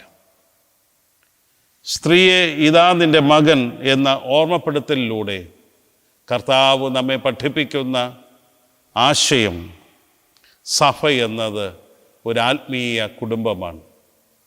അതുകൊണ്ടാണ് 133 സങ്കീർത്തനത്തിൻ്റെ 1-ാമത്തെ വാക്യത്തിൽ സങ്കീർത്തനക്കാരൻ നമ്മെ ഓർമ്മപ്പെടുത്തുന്നു, ഇതാ സഹോദരന്മാർ ഒത്തൊരുമിച്ച് വസിക്കുന്നത് എത്ര ശുഭവും എത്ര മനോഹരവുമാണ്. ദൈവത്തിൻ്റെ മക്കളായ നാം ക്രിസ്തുവിൻ്റെ ആത്മീയ കുടുംബത്തിലെ അംഗങ്ങളാണ്. ആ ആത്മീയ കുടുംബത്തിൽ ഞാനും നിങ്ങളും അംഗങ്ങളായിരിക്കുമ്പോൾ, ഒരിക്കൽ യേശു ക്രിസ്തുവിൻ്റെ അരികിൽ ശിഷ്യന്മാർ വന്നിട്ട് പറഞ്ഞു, ക്രിസ്തുവേ, നിന്നെ കാണാൻ നിൻ്റെ സഹോദരങ്ങളും അമ്മയും വന്ന് നിൽക്കുകയാണ്. അവിടെ യേശു ക്രിസ്തു താൻ സഹോദര കുടുംബങ്ങളെക്കുറിച്ചും സഹോദര സ്നേഹത്തെക്കുറിച്ചും ഒരു ഉദാത്തമായ ചിന്തയാണ് ലോകത്തിന് നൽകുന്നത്. താൻ അവിടെ പറഞ്ഞത് ഇപ്രകാരമാണ്, എൻ്റെ കൽപ്പനകൾ കാത്തു സൂക്ഷിക്കുന്നവരും എൻ്റെ ഹിതം അനുവർത്തിക്കുന്നവരുമാണ് എൻ്റെ അമ്മയും എൻ്റെ സഹോദരങ്ങളും. അത്തരത്തിൽ ഞാനും നിങ്ങളും ക്രിസ്തീയ സഭയിലെ അംഗങ്ങളായിരിക്കുമ്പോൾ നമ്മളെല്ലാവരും യേശു ക്രിസ്തുവിൻ്റെ സഹോദരന്മാരാണ് എന്ന ആ ഒരു വിശാലമായ കാഴ്ചപ്പാട് നമ്മുടെ ജീവിതത്തിൽ ഉണ്ടാകേണ്ടുന്നത് ഏറ്റവും ആവശ്യമാണ്. എന്നാൽ ഇന്ന് എന്താണ് ഈ ലോകത്തിൽ സംഭവിക്കുന്നത്? മതത്തിൻ്റെയും ജാതിയുടെയും വർണ്ണത്തിൻ്റെയും വർഗത്തിൻ്റെയും വിദ്യാഭ്യാസത്തിൻ്റെ പേരിൽ മനുഷ്യൻ അകറ്റി നിർത്തുമ്പോൾ എവിടെയാണ് നമുക്ക് ആ ദൈവരാജ്യത്തിൻ്റെ സ്നേഹം കാണാനായി സാധിക്കുന്നത്? പ്രിയപ്പെട്ടവരെ, സഭ എന്നത് പരസ്പരം കരുതുന്ന ഒരു സമൂഹമായി മാറേണ്ടുന്നത് ഏറ്റവും ആവശ്യമാണ്. ഇത് കരുതലിൻ്റെയും ഉത്തരവാദിത്വത്തിൻ്റെയും ശുശ്രൂഷയാണ്. യേശു ക്രിസ്തു യോഹന്നാനോട് പറയുന്നു, ഇതാ നിൻ്റെ അമ്മ. ഒരു കരുതലിൻ്റെ ശുശ്രൂഷ നമുക്കിവിടെ കാണാനായി സാധിക്കും.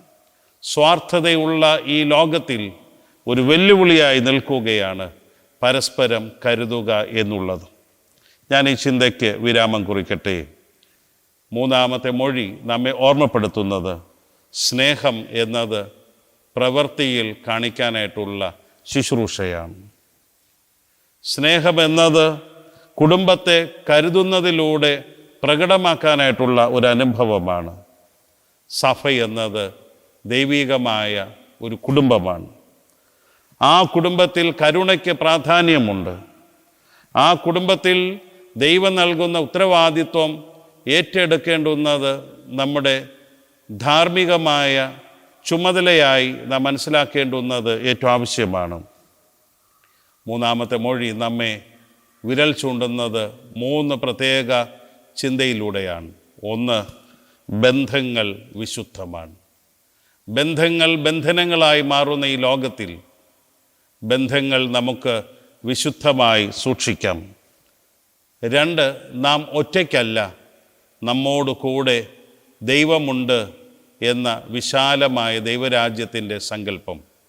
3, ദൈവം നമുക്ക് നൽകുന്ന ഉത്തരവാദിത്വങ്ങൾ അത് തിരുസഭയിലും നമ്മുടെ കുടുംബങ്ങളിലും നമ്മുടെ സമൂഹത്തിലും നിറവേറ്റാൻ സർവേശ്വരനായ ദൈവം നമ്മെ സഹായിക്കട്ടെ. ആമേൻ.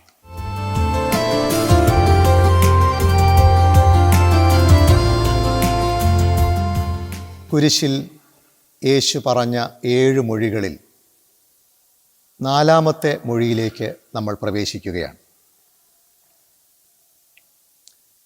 ബ്രിട്ടീഷ് എഴുത്തുകാരനും സാഹിത്യ പണ്ഡിതനും അൽമായ ദൈവശാസ്ത്രജ്ഞനുമായിരുന്ന C.S. ലൂയിസ് ഒരിക്കൽ ഇപ്രകാരം പറഞ്ഞു: crying is all right in its way while it ലാസ്റ്റ്സ്.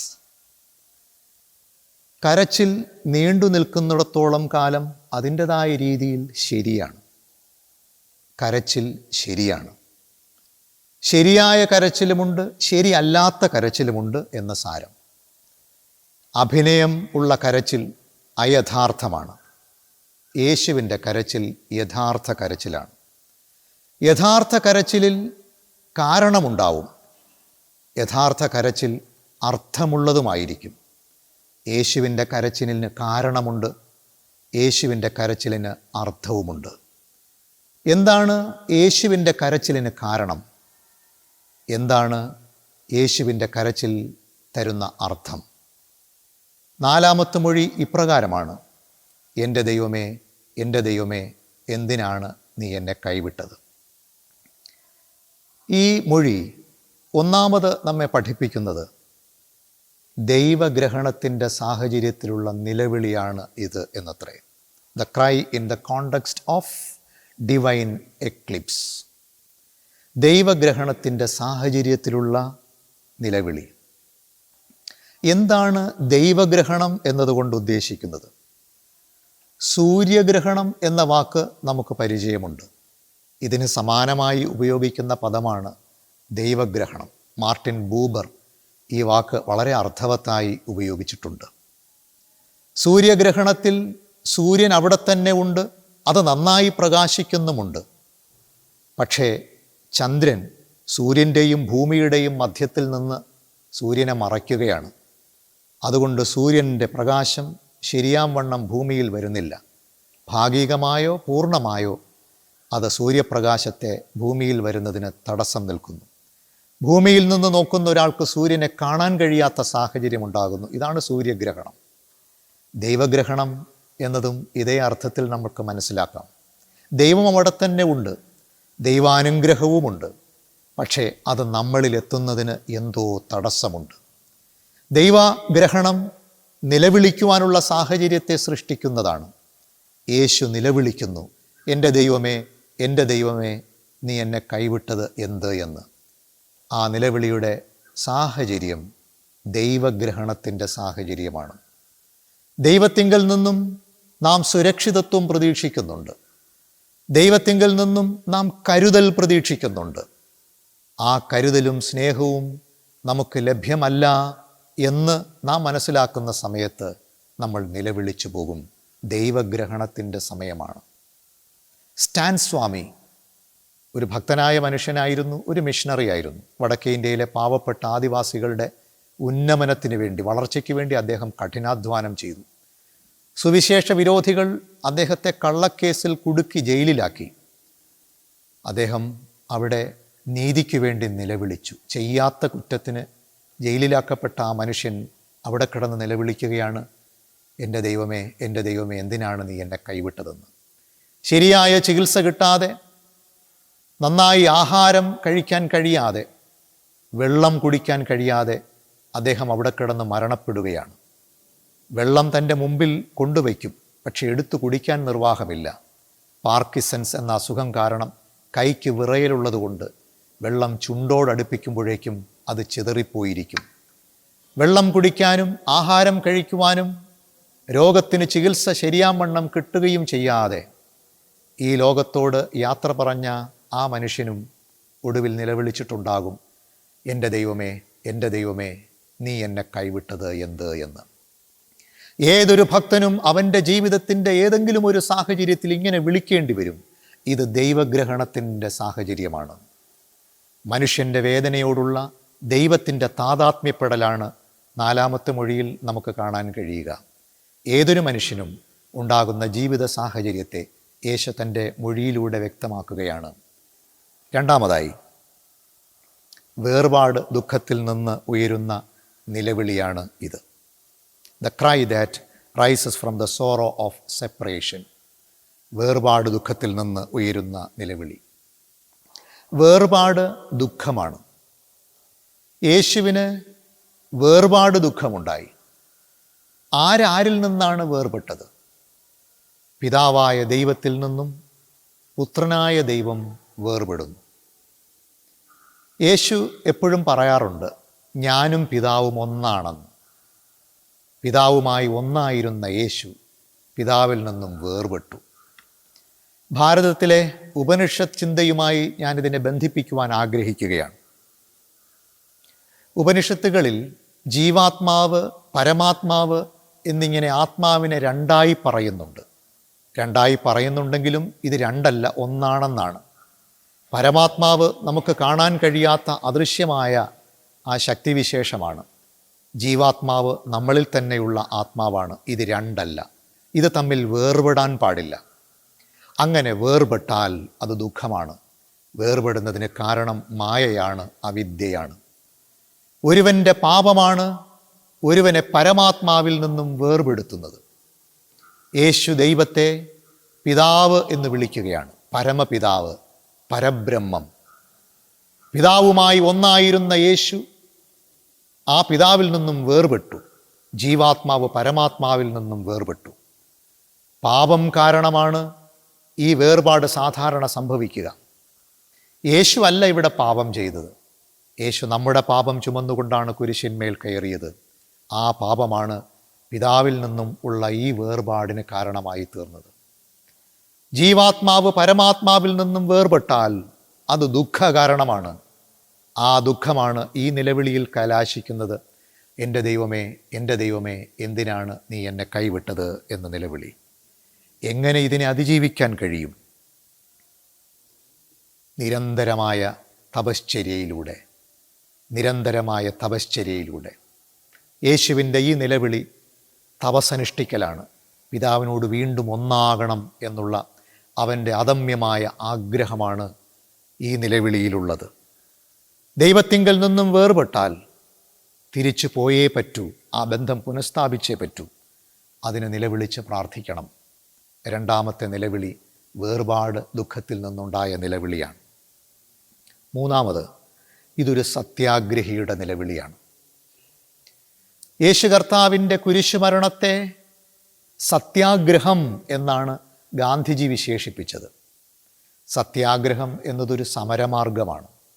സത്യാഗ്രഹം ചെയ്യുന്നയാൾ സത്യാഗ്രഹിയാണ്. എല്ലാ സത്യാഗ്രഹങ്ങളും നീതിക്ക് വേണ്ടിയിട്ടുള്ളതാണ്.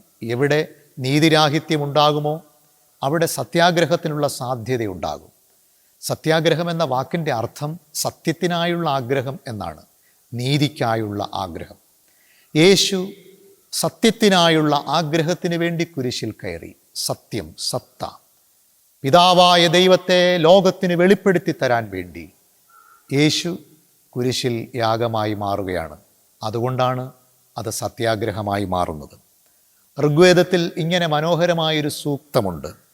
ഏകം സത് വിപ്ര ബഹുധാ വദന്തി. ഏകം സത്, സത്യം ഒന്നേ ഉള്ളൂ. ഏക ദൈവം, ഒരേ ഒരു സത്യം. ആ സത്യത്തെ വെളിപ്പെടുത്തുകയാണ് യേശു കർത്താവിൻ്റെ ഉത്തരവാദിത്വമായിരുന്നത്. ആ ദൗത്യം നിർവഹിക്കാൻ യേശു കുരിശിൽ മരിക്കുകയാണ്, കുരിശിൽ കഷ്ടം അനുഭവിക്കുകയാണ്. ഈ കാലത്തെ സത്യാനന്തരകാലം എന്ന് പലരും വിശേഷിപ്പിച്ച് കാണാറുണ്ട്. എന്താണ് സത്യാനന്തരകാലം എന്ന് വെച്ചാൽ, വൈകാരികമായ കാരണങ്ങൾ കൊണ്ട് അസത്യങ്ങളും സത്യമായി തീരുന്ന കാലം. സത്യത്തെ നിർണയിക്കുന്നത് വൈകാരികമായ ഘടകങ്ങളായി തീരുന്ന കാലം.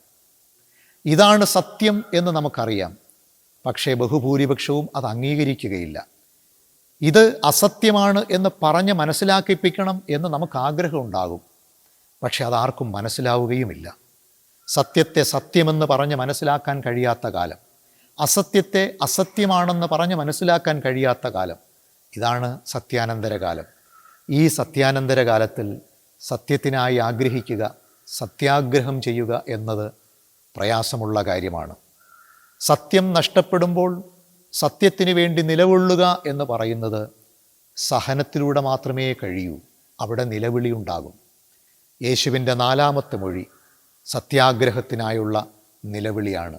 എൻ്റെ ദൈവമേ, എൻ്റെ ദൈവമേ, നീ എന്നെ കൈവിട്ടത് എന്ത്? ദൈവഗ്രഹണത്തിൻ്റെ സാഹചര്യത്തിൽ നിലവിളിയുണ്ടാകും. വേർപാട് ദുഃഖത്തിൻ്റെ സാഹചര്യത്തിൽ നിലവിളിയുണ്ടാകും. സത്യാഗ്രഹമുണ്ടായാലും നിലവിളിക്കുന്ന സാഹചര്യമുണ്ടാകും. ഇതെല്ലാം നമ്മുടെ ജീവിതവുമായും ബന്ധപ്പെട്ടതാണ്. യേശുവിൻ്റെ 4-ാമത്തെ മൊഴി നമ്മുടെ ജീവിതവുമായും ബന്ധപ്പെട്ടതാണ്. നമ്മുടെ കഷ്ടതകളുമായി യേശു താദാത്മ്യപ്പെടുകയാണ്. നമ്മുടെ ജീവിതത്തിലെ കഷ്ടതകളും അതുകൊണ്ട് നമ്മൾ അംഗീകരിക്കേണ്ടത് തന്നെയാണ്. ദൈവം നമ്മെ വഴി നടത്തുമാറാകട്ടെ. ആമേൻ.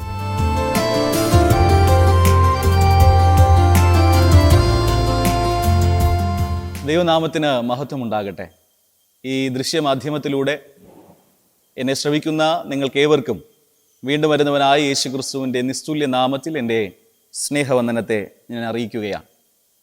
കർത്താവായ യേശു ക്രിസ്തു ക്രൂശിൽ മൊഴിഞ്ഞ 7 മൊഴികളുടെ ധ്യാനത്തിലാണല്ലോ നാം ആയിരിക്കുന്നത്. ധ്യാനം എന്ന വാക്കിൻ്റെ അർത്ഥം ധീയുടെ യാനമെന്നാണ്. ധീ എന്നാൽ ബുദ്ധിയെന്നും യാനം എന്നാൽ യാത്രയെന്നും നമുക്ക് മനസ്സിലാക്കാം. അങ്ങനെയെങ്കിൽ ധ്യാനം ബുദ്ധിയുടെ യാത്രയാണ്.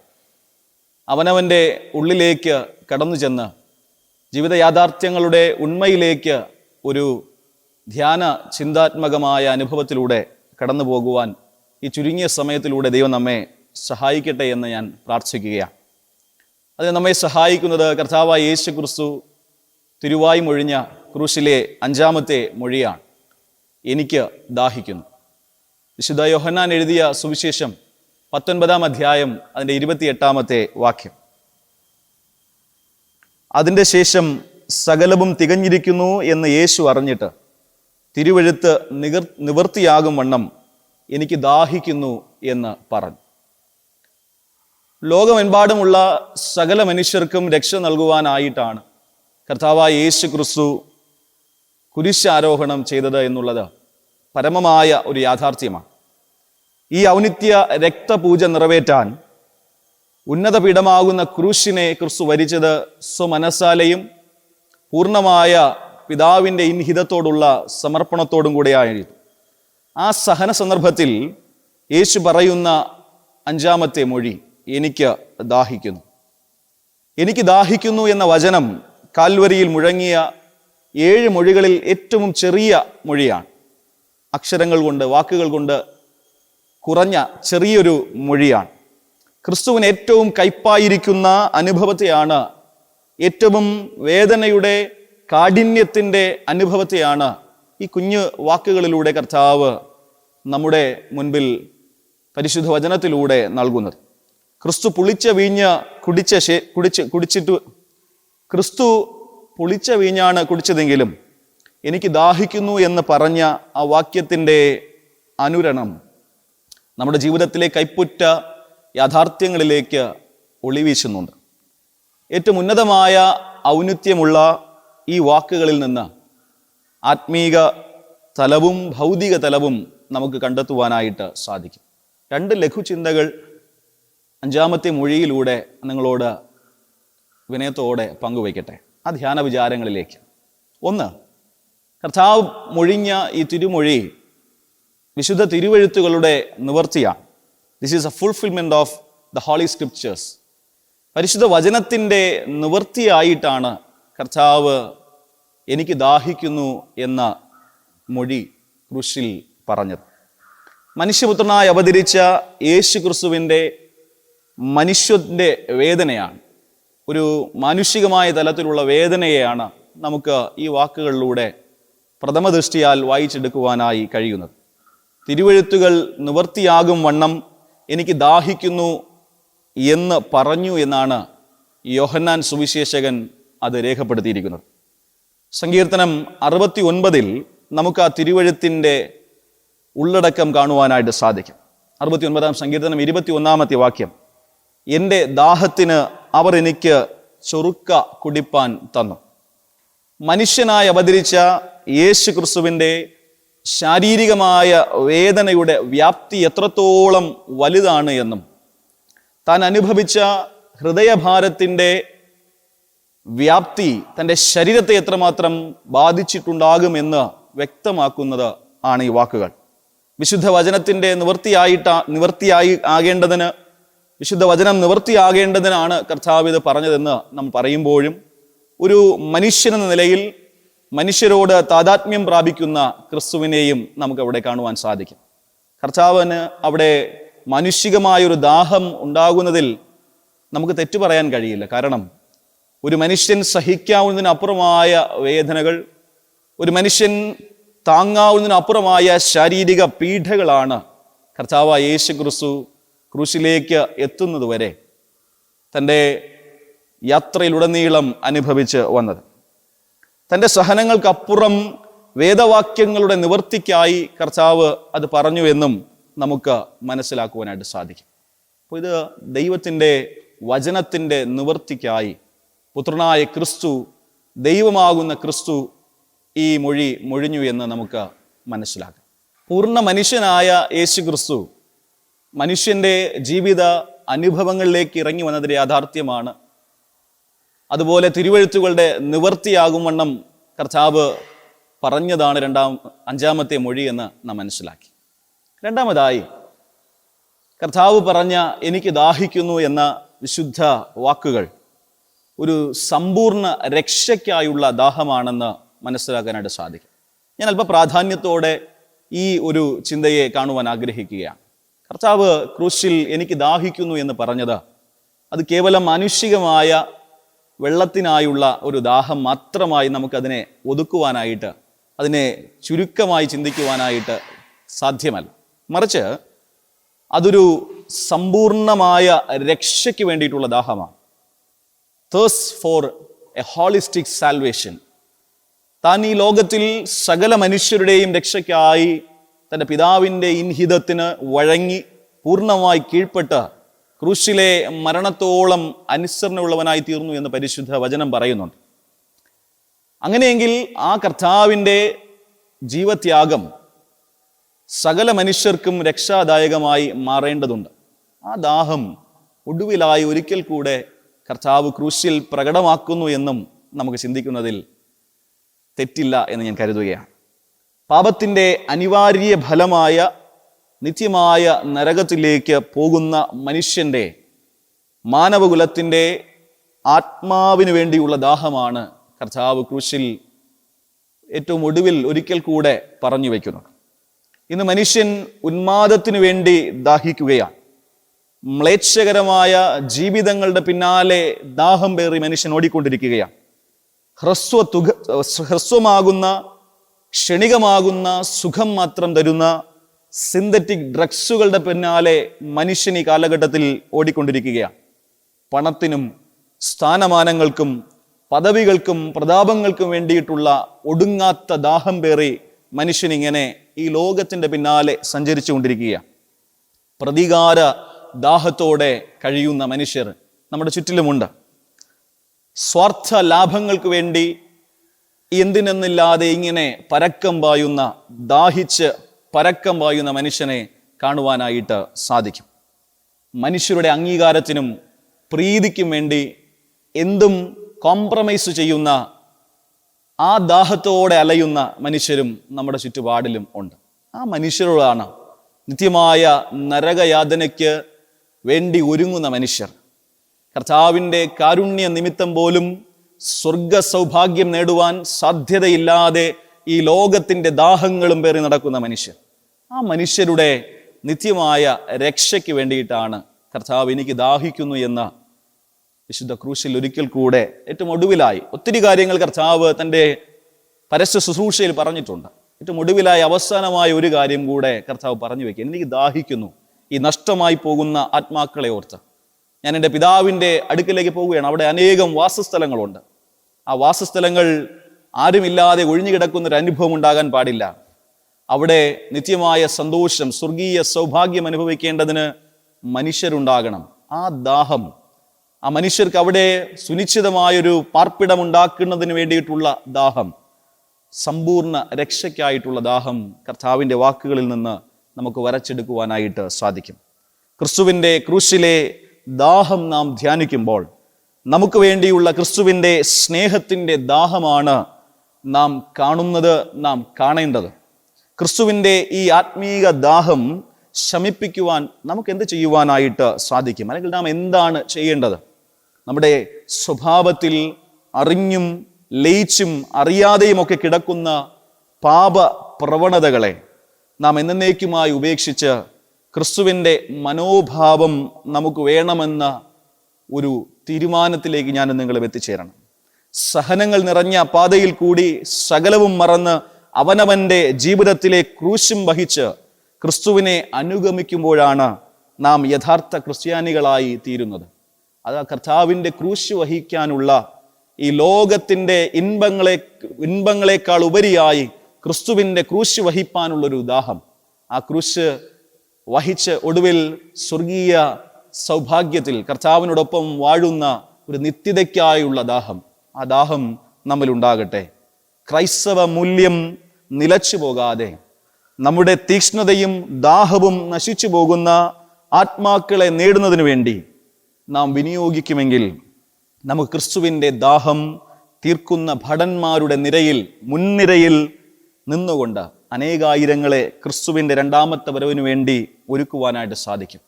ക്രിസ്തുവിൻ്റെ തിരുരക്തം നമ്മുടെ സകല പാപവും പോക്കി നമ്മെ ശുദ്ധീകരിക്കുന്നു എന്ന് മാത്രമല്ല, ക്രൂശിലെ സന്ദേശം പ്രചരിപ്പിക്കുന്നതിനും കൂടെ നമ്മെ ഉദ്ബോധിപ്പിക്കുകയാണ്, നമ്മെ അതിനായി സ്വാധീനിക്കുകയാണ്, നമ്മെ അതിനായി ആഹ്വാനം ചെയ്യുകയാണ്. കൊടിയ വേദനകൾ ആത്മദാഹത്തിൻ്റെ ഇടമാണെങ്കിൽ ആ ദാഹം ഒരു സഹനമാണ്. ഞാൻ വീണ്ടും ആവർത്തിക്കട്ടെ, കൊടിയ വേദനകൾ ആത്മദാഹത്തിൻ്റെ ഇടമാണെങ്കിൽ ആ ദാഹം ഒരു സഹനമാണ്. ക്രൂശിലെ ക്രിസ്തുവിനെ നോക്കി ആ ദാഹം നമ്മുടെ ഉള്ളിലേക്ക് നമുക്ക് സ്വാംശീകരിക്കാം. ആത്മാക്കളെ നേടുന്നതിന് വേണ്ടിയിട്ടുള്ള ദാഹം, സ്വയം കർത്താവിൻ്റെ സൈന്യത്തിൽ അംഗമായി ചേരുന്നതിന് വേണ്ടിയിട്ടുള്ള ഒരു ദാഹം, നശിച്ചു പോകുന്ന ആത്മാക്കളെ നേടുവാനുള്ള ദാഹം, ആ ദാഹം നമ്മിൽ ഉണ്ടാകട്ടെ. ഈ ലോകത്തിൻ്റെ ഇൻപങ്ങൾക്കായുള്ള ദാഹമല്ല, കർത്താവിൻ്റെ സന്നിധിയിലെ സമാധാനമാകുന്ന വാഴുവിനായുള്ള ദാഹം, ആ ദാഹം നമ്മെ ഭരിക്കട്ടെ. ഈ ചിന്തകളാൽ ദൈവം നിങ്ങളെ സമൃദ്ധമായി അനുഗ്രഹിക്കുമാറാകട്ടെ. സകല മഹത്വവും ജീവനുള്ള ദൈവത്തിന് മാത്രം അർപ്പിക്കുന്നു. ആമേൻ.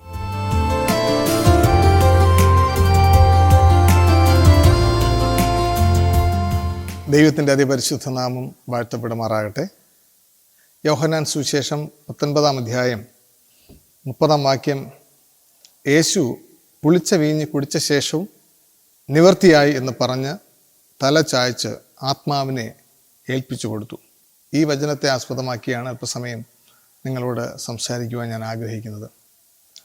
നമ്മുടെ പാഠപുസ്തകത്തിലെ 2 വരി ഞാൻ പാടാൻ ആഗ്രഹിക്കുന്നു.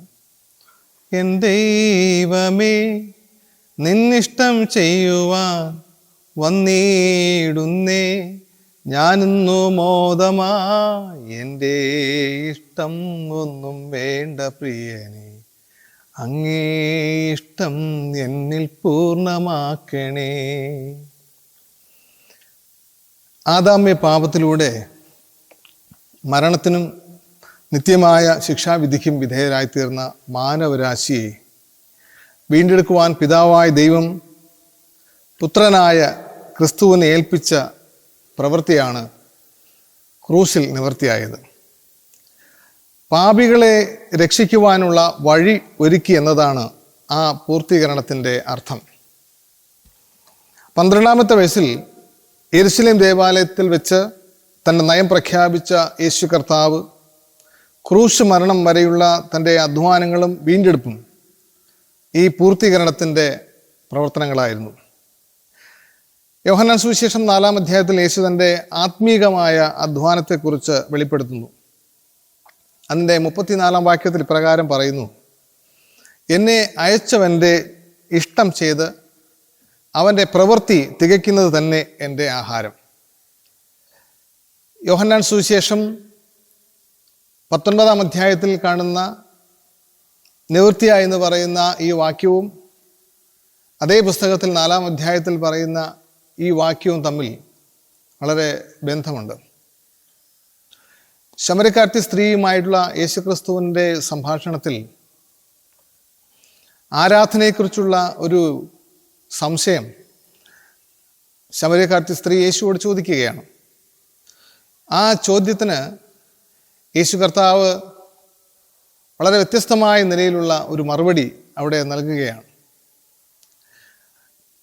പിതാവിനെ ആരാധിക്കുന്നവൻ ആത്മാവിലും സത്യത്തിലും ആരാധിക്കണമെന്നുള്ള ശ്രേഷ്ഠകരമായ ഒരു സന്ദേശം അവിടെ നൽകുമ്പോൾ ആരാധനയുടെ അർത്ഥം അവൾ മനസ്സിലാക്കുന്നത്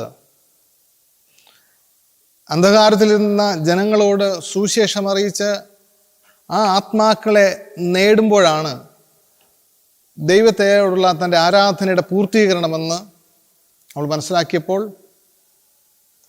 ആ കുടം അവിടെ വെച്ച്, പാത്രം അവിടെ വെച്ചിട്ട് അന്ധകാരത്തിൽ കിടന്ന ഒരു ജനത്തെ ആത്മീയമായി രക്ഷിക്കുവാൻ, നേടുവാനായി അവൾ ആ ഗ്രാമത്തിലേക്ക് ഓടുകയാണ്.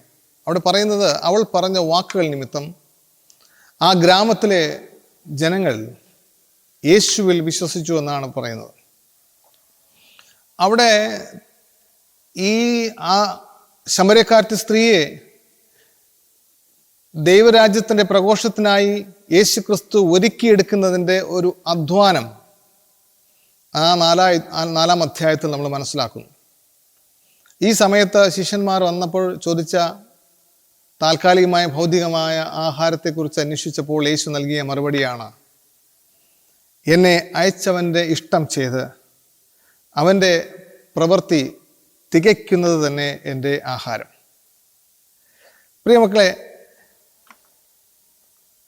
പ്രിയ ദൈവമക്കളെ, ഈ സ്നേഹത്തിൻ്റെ മൊഴി നമുക്ക് നൽകുന്ന സന്ദേശം എന്താണ്?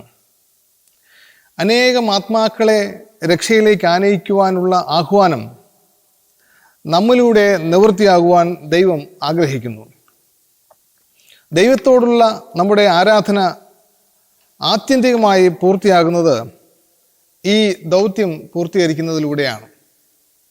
നമ്മുടെ ജീവിതത്തിൽ അന്ധകാരത്തിൽ നിന്നും അത്ഭുത പ്രകാശത്തിലേക്ക് ദൈവം നമ്മെ വിളിച്ച് വേർതിരിച്ചിരിക്കുന്നത് ദൈവത്തിൻ്റെ സദ്ഗുണങ്ങളെ പ്രഘോഷിക്കുവാൻ വേണ്ടിയിട്ടാണ്. ആ പ്രഘോഷീകരണ വേളയിൽ നമ്മെ ഏൽപ്പിച്ചിരിക്കുന്ന ആത്മീക ഉത്തരവാദിത്വങ്ങൾ ചെയ്ത് പൂർത്തീകരിക്കുവാൻ ദൈവം നമ്മെ വിളിച്ച് വേർതിരിച്ചിരിക്കുന്നു. കലപ്പയ്ക്ക് കൈവച്ചിട്ട് പിന്നോട്ട് തിരിഞ്ഞു നോക്കുന്നവരാരും ദൈവരാജ്യത്തിന് കൊള്ളാവുന്നവരല്ല. നമ്മളെ ഏൽപ്പിച്ചിരിക്കുന്ന ഉത്തരവാദിത്തങ്ങൾ ഒരു പക്ഷേ ചെറിയ കാലയളവിനുള്ളിലായിരിക്കാം, ഒരു സംഘടനയുടെ ഉത്തരവാദിത്തമായിരിക്കാം, ഒരു സഭയുടെ നേതൃത്വമായിരിക്കാം, ഒരു പക്ഷേ ഭൗതികമായി നമ്മൾ നോക്കുമ്പോൾ കുടുംബജീവിതങ്ങളായിരിക്കാം, സാമൂഹിക പ്രവർത്തനങ്ങളുടെ ഉത്തരവാദിത്തങ്ങളായിരിക്കാം. ഏത് മേഖലകളിൽ നമ്മുടെ ജീവിതയാത്രയിൽ ദൈവം നമുക്ക് നൽകുന്ന സാമൂഹികമായും ആത്മീയവുമായിട്ടുള്ള ഉത്തരവാദിത്തങ്ങളെ നമ്മൾ ഏറ്റെടുക്കുമ്പോൾ അതിനെ പൂർത്തീകരിക്കുവാൻ ദൈവത്തിൻ്റെ വചനം നമ്മോട് ആലോചന പറയുന്നു. പലപ്പോഴും മനുഷ്യനെ പിശാച് തോൽപ്പിച്ച് കളയുന്നത് അവൻ്റെ പിന്മാറ്റ അവസ്ഥയിലൂടെയാണ്. ഏത് ഉത്തരവാദിത്തങ്ങൾ മനുഷ്യൻ കാൽവെക്കുമോ അതിൽ നിന്നും അവനെ പിന്നോട്ട് വലിക്കുവാൻ എപ്പോഴും പിശാചിൻ്റെ തിന്മശക്തികൾ അതിൻ്റെ പിന്നാലെ സഞ്ചരിച്ചു കൊണ്ടേയിരിക്കും.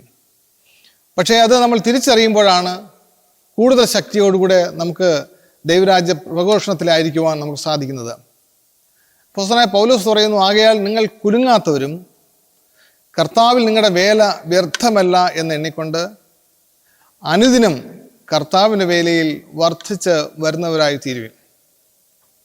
അതുകൊണ്ട് നന്മ ചെയ്യുന്നതിൽ നാം മടുത്തു പോകരുത്. നമുക്ക് നൽകിയിരിക്കുന്ന ഈ ലോക ജീവിതത്തിൽ ഒരുപാട് പ്രവർത്തനങ്ങൾ നമുക്ക് പൂർത്തീകരിക്കേണ്ടതായിട്ടുണ്ട്. അതിനെ അല്പത്തിൽ വിശ്വസ്തനായിരുന്നവനെ നിന്നെ ഞാൻ അധികത്തിൽ വിചാരകനാക്കുമെന്ന് പറയുന്ന യേശു ക്രിസ്തുവിൻ്റെ വാഗ്ദത്തങ്ങളിൽ നമ്മൾ വിശ്വസിക്കുമ്പോൾ മാത്രമാണ് നമുക്കിതിനെ പൂർത്തീകരിക്കുവാനുള്ള ഒരു ശക്തി ഉണ്ടാകുന്നത്. യേശു കർത്താവിൻ്റെ ക്രൂസിലേക്കുള്ള യാത്ര ആരംഭിക്കുന്നത് നമുക്കറിയാമല്ലോ.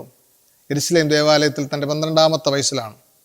എങ്ങനെയാണെന്ന് ചോദിച്ചാൽ തൻ്റെ നയം പ്രഖ്യാപിക്കുന്നതിലൂടെ ലോകം മുഴുവനും യേശുവിൻ്റെ ചുറ്റും കൂടിയിരുന്ന പണ്ഡിതന്മാരും പരീശന്മാരും പ്രമാണികളുമെല്ലാം യേശു ക്രിസ്തുവിൻ്റെ ഈ അപാരമായ ജ്ഞാനത്തിൽ വിസ്മയിച്ചു പോയി എന്നാണ് നമ്മൾ മനസ്സിലാക്കുന്നത്. അങ്ങനെ ലോകത്തോടുള്ള തൻ്റെ നയം പ്രഖ്യാപിച്ചപ്പോഴാണ് യേശുവിനെ ചുറ്റുപാടും ശ്രദ്ധിക്കുവാൻ തുടങ്ങിയത്. യഥാർത്ഥത്തിൽ ക്രൂശിലേക്കുള്ള യേശു ക്രിസ്തുവിൻ്റെ വഴി ആരംഭിക്കുന്നത് ആ നയപ്രഖ്യാപനത്തിലൂടെയാണ്. നമ്മുടെ ക്രൂശിലേക്കുള്ള നമ്മുടെ ജീവിതയാത്ര നമ്മൾ ആരംഭിക്കേണ്ടത് നമ്മുടെ നയപ്രഖ്യാപനത്തിലൂടെയാണ് ആയിരിക്കണം. എവിടെയാണ്, ആർക്ക് വേണ്ടി നാം നിലനിൽക്കുന്നു? ക്രിസ്തുവിന് വേണ്ടിയിട്ടാണോ അതോ തിന്മശക്തികൾക്ക് വേണ്ടിയിട്ടാണോ? യേശുവിന് വേണ്ടി നാം നിലനിൽക്കുമ്പോൾ സത്യത്തിനും നീതിക്കും ന്യായത്തിനും വേണ്ടി നാം സംസാരിക്കേണ്ടവരായിട്ട് മാറുകയാണ്. അങ്ങനെയുള്ള തീരുമാനങ്ങളിലേക്ക് നമ്മൾ മാറുമ്പോൾ നമ്മുടെ ക്രൂശിലൂടെയുള്ള യാത്ര ആരംഭിക്കുകയാണ്. എന്തിനാണ് ഒരു ക്രിസ്ത്യാനി അല്ലെങ്കിൽ ദൈവത്തെ അറിയുന്ന ഒരു പൈതൽ ക്രൂശിലേക്കുള്ള യാത്ര ആരംഭിക്കണമെന്ന് പറയുന്നതെന്ന് ചോദിച്ചാൽ അതിന് വേദപുസ്തകം മറുപടി നൽകുന്നത്, ക്രൂശിലൂടെ മനുഷ്യൻ്റെ ജീവിതം അവസാനിക്കുന്നില്ല. ഒരു ക്രൂശീകരണത്തിലൂടെ ഒരു മനുഷ്യൻ്റെ ജീവിതം അവസാനിക്കുന്നില്ല. അതിനുദാഹരണമാണ് യേശു കർത്താവ്. എന്തുകൊണ്ടെന്നാൽ ക്രൂശ് മരണത്തിലൂടെ യേശു ക്രിസ്തു വരിച്ചത് ഒരു ഉയർത്തെഴുന്നേൽപ്പാണ്. അതുകൊണ്ട് എല്ലാ മനുഷ്യരുടെയും ജീവിതത്തിൽ ഒരു ക്രൂശീകരണം ഉണ്ടാകും. ഇത് പല ഘട്ടങ്ങളിലായിരിക്കാം. പക്ഷേ ആ ക്രൂശീകരണം നമുക്ക് നൽകുന്ന സമ്മാനം എന്ത് എന്ന് ചോദിച്ചാൽ അതിൻ്റെ പിന്നിൽ നമുക്കായി ഒരുക്കിയിരിക്കുന്ന ഉയർത്തെഴുന്നേൽപ്പ് എന്നുള്ള ഒരു വാഗ്ദത്തമാണ്. നമ്മുടെ ദൈവമക്കളെ, ഈ ഭൂമിയിൽ ഞാൻ നിങ്ങളുമായിരിക്കുമ്പോൾ നമ്മുടെ ജീവിതങ്ങളിൽ ഒരു ഉയർത്തെഴുന്നേൽപ്പ് അത്യന്താപേക്ഷിതമാണ്. ആ ഉയർത്തെഴുന്നേൽപ്പിൻ്റെ ആരംഭമെന്ന് പറയുന്നത് നമ്മുടെ നയം വ്യക്തമാക്കുന്നതിലൂടെയാണ്. ആ നയം വ്യക്തമാക്കുന്നതിലൂടെയാണ് നമ്മുടെ പ്രവർത്തനങ്ങൾ ക്രിസ്തുവിന് വേണ്ടി സമർപ്പിക്കുന്നത്. ഒരു മനുഷ്യൻ്റെ ജീവിതത്തിൽ എല്ലാം പൂർത്തീകരിച്ചു എന്ന് പറയുന്നത് അവൻ്റെ ആത്മീയ ഭൗതിക ജീവിതങ്ങളെ അടിസ്ഥാനമാക്കിയാണ്. അതിനെ വിജയകരമായി പൂർത്തിയാക്കുമ്പോൾ നമുക്ക് തേജസ്സിൻ്റെ വാടാത്ത കിരീടം ചൂടുവാൻ സാധിക്കും. വേദപുസ്തകം നൽകുന്ന ശ്രേഷ്ഠകരമായ വാഗ്ദത്തങ്ങൾ അതാണ്: നല്ല പോർ പൊരുതുക, ഓട്ടം തികച്ചു, വിശ്വാസം കാത്തു. ഈ 3 കാര്യങ്ങളെ അടിസ്ഥാനമാക്കിയാണ് നാം ദൈവത്തിൽ നിന്ന് വാഗ്ദത്തങ്ങൾ പ്രാപിക്കുവാനായി പോകുന്നത്. നല്ല പൊരുതുക എന്നുള്ളതിനെപ്പറ്റി എഫേസ്യർ 6-ാം അധ്യായം അതിൻ്റെ 10 മുതലുള്ള വാക്യങ്ങളിൽ വ്യക്തമായി പഠിപ്പിക്കുകയാണ്. നമ്മുടെ പോരാട്ടം തിന്മശക്തികളോടത്രേ. ആയുധമില്ലാതെ നമ്മൾ പോരാടാൻ പാടില്ല. അവിടെ പറഞ്ഞിരിക്കുന്ന ആയുധം എന്ന് പറയുന്നത് സത്യം അരയ്ക്ക് കെട്ടുക, നീതി എന്ന കവചം ധരിക്കുക, സമാധാന സുവിശേഷം കാലിന് ചെരുപ്പാക്കുക, വിശ്വാസമെന്ന പരിച ധരിക്കുക, രക്ഷ എന്ന ശിരസ്ത്രം ധരിക്കുക, വചനമെന്ന ആത്മാവിൻ്റെ വാൾ ധരിക്കുക. ഞാൻ നിങ്ങളെ ഈ ഭൂമിയിലായിരിക്കുമ്പോൾ നമുക്ക് പോരാട്ടം അത്യന്താപേക്ഷിതമാണ്. യേശു അതിന് ശക്തമായ ഒരു മാതൃക നൽകി. സത്യം അരയ്ക്ക് കെട്ടിക്കൊണ്ടായിരുന്നു യേശു ക്രിസ്തുവിൻ്റെ പ്രവർത്തനങ്ങൾ. എന്താണ് സത്യം? യേശു എന്താണോ പറഞ്ഞത് അത് തന്നെ പ്രവർത്തിച്ചു എന്ന് തന്നെയാണ് സത്യം. എന്താണോ പറയുന്നത് അത് തന്നെ യേശു കർത്താവ് പ്രവർത്തിച്ചു. ശത്രുക്കളെ സ്നേഹിക്കുവാൻ യേശു കർത്താവ് പഠിപ്പിച്ചു, ഉപദേശിച്ചു. അത് ക്രൂശിൽ വെച്ച് അത് നിറവേറി എന്ന് വേദപുസ്തകം നമ്മെ പഠിപ്പിക്കുകയാണ്. തിന്മശക്തികൾ, അതായത് 40 രാവും 40 പകലും ഉപവസിച്ച് പ്രാർത്ഥിച്ച് തൻ്റെ സുവിശേഷ വേലയ്ക്ക് വേണ്ടി ഒരുങ്ങിയപ്പോൾ തിന്മയാകുന്ന പിശാച് അതിനെ പ്രവർത്തനങ്ങളെ തടുക്കുവാനായി പലവിധമായ പരീക്ഷണങ്ങളുമായി എടുത്തു വന്നപ്പോൾ വചനമെന്ന വാൾ കൊണ്ട് യേശു കർത്താവ് അതിനെ നേരിടുന്നതായിട്ട് നമുക്ക് കാണുവാനായിട്ട് സാധിക്കും. അതുകൊണ്ട് നല്ല പോർ പൊരുതുക എന്ന് പറയുന്നത് മനുഷ്യൻ ഈ ലോകത്തിലായിരിക്കുമ്പോൾ അവൻ ആന്തരികമായിട്ടുള്ള ആയുധവർഗങ്ങളെ ധരിച്ചുകൊണ്ട് ഈ പോരാട്ടങ്ങളിൽ ഉൾപ്പെടണം. വിശ്വാസം അന്ത്യം വരെയും കാക്കണം. അങ്ങനെ ആകുമ്പോൾ മാത്രമാണ് നമുക്ക് ദൈവം നമുക്കായി ഒരുക്കിയിരിക്കുന്ന വാഗ്ദത്തങ്ങൾ നമുക്ക് പ്രാപിക്കുവാനായിട്ട് സാധിക്കുന്നത്. യെരുശലേം ദേവാലയത്തിൽ യേശു കർത്താവ് കടന്നു വന്നിട്ട് അനീതിക്കെതിരെ ശക്തമായി പോരാടി നീതി എന്ന കവചം ധരിച്ചുകൊണ്ട് യേശുവിന് പോരാടുവാനായിട്ട് സാധിച്ചു.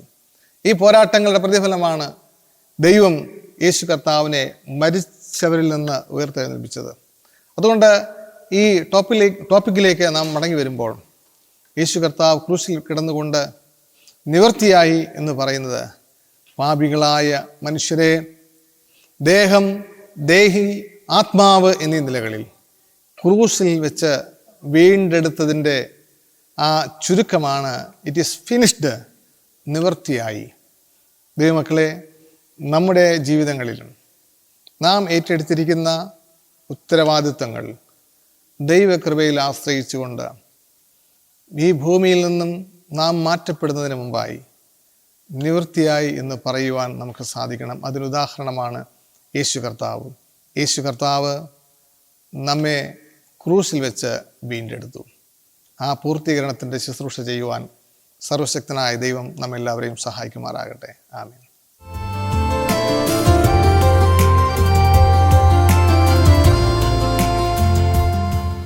ദൈവത്തിൻ്റെ അതിപരിശുദ്ധ നാമം വാഴ്ത്തപ്പെടുമാറാകട്ടെ. കർത്താവായ യേശു ക്രിസ്തു ക്രൂശിൽ വെച്ച് മൊഴിഞ്ഞ 7 മൊഴികളിൽ അവസാനത്തെ മൊഴിയും ഒരു പ്രാർത്ഥനയാണ്. ലൂക്കോസിൻ്റെ സുവിശേഷം 23-ാം അധ്യായം 46-ാമത്തെ വാക്യത്തിൽ നാം ഇങ്ങനെ വായിക്കുന്നു: യേശു അത്യുച്ചത്തിൽ, പിതാവേ, ഞാൻ എൻ്റെ ആത്മാവിനെ തൃക്കൈയിൽ ഏൽപ്പിക്കുന്നു എന്ന് നിലവിളിച്ച് പറഞ്ഞു. ഇത് പറഞ്ഞിട്ട് പ്രാണനെ വിട്ടു. യൂഗൻ മോൾട്ട്മാൻ എന്ന ഒരു ജർമ്മൻ ചിന്തകൻ ഒരിക്കൽ ഇങ്ങനെ പറയുകയുണ്ടായി: cross is the meeting place of the will of God to give up the son and the will of son to give up himself. സ്വന്തം പുത്രനെ നൽകിയ പിതാവിൻ്റെ ഹിതവും സ്വയം ശൂന്യമാക്കിയ പുത്രൻ്റെ ഹിതവും സന്ധിച്ച സ്ഥലമാണ് കുരിശ്. അങ്ങനെയാണെങ്കിൽ പരിത്യാഗത്തിൻ്റെയും സ്വയവർജനത്തിൻ്റെയും സ്നേഹം ക്രൂസിൽ നിന്ന് ഉത്ഭവിച്ച് നമ്മെ തേടി വരുന്നു. പിതാവേ, ഞാൻ എൻ്റെ ആത്മാവിനെ തൃക്കൈയിൽ സമർപ്പിക്കുന്നു. ഉള്ളിൻ്റെ ഉള്ളിൽ ഏതൊരു മനുഷ്യനും ഭയപ്പെടുന്ന ഒരു വാക്കാണ് ഡിപ്പാർച്ചർ. അരങ്ങ് വിടുമ്പോൾ ഉണരുന്ന ദുഃഖം കനീഭവിച്ചു വല്ലാത്ത വികാരമായി ഉള്ളിൽ അവശേഷിക്കും. ഈ ദുഃഖത്തെ ആയാസരഹിതമാക്കാൻ നമുക്ക് ചെയ്യാൻ പറ്റുന്ന ഏറ്റവും വലിയ കാര്യം ദൈവത്തിൻ്റെ കരങ്ങളിൽ സകലതും സമർപ്പിക്കുക എന്നുള്ളതാണ്. അപ്പച്ചനായ ശിമിയോൻ യേശുക്കുഞ്ഞിനെ കണ്ടിട്ട് പറഞ്ഞു: ഇപ്പോൾ നാഥ, സമാധാനത്തോടെ എന്നെ പറഞ്ഞയക്കണമേ, നീ ഒരുക്കിയ രക്ഷ എൻ്റെ കണ്ണ് കണ്ടുവല്ലോ. എത്ര സുന്ദരമായിട്ടാണ് ആ പിതാവ് കളം വിടാൻ ആഗ്രഹിക്കുന്നത്. കാണേണ്ടതെല്ലാം കണ്ടു, നിത്യരക്ഷയ്ക്കായി ദൈവം ഒരുക്കിയ നന്മകളെല്ലാം കണ്ടു.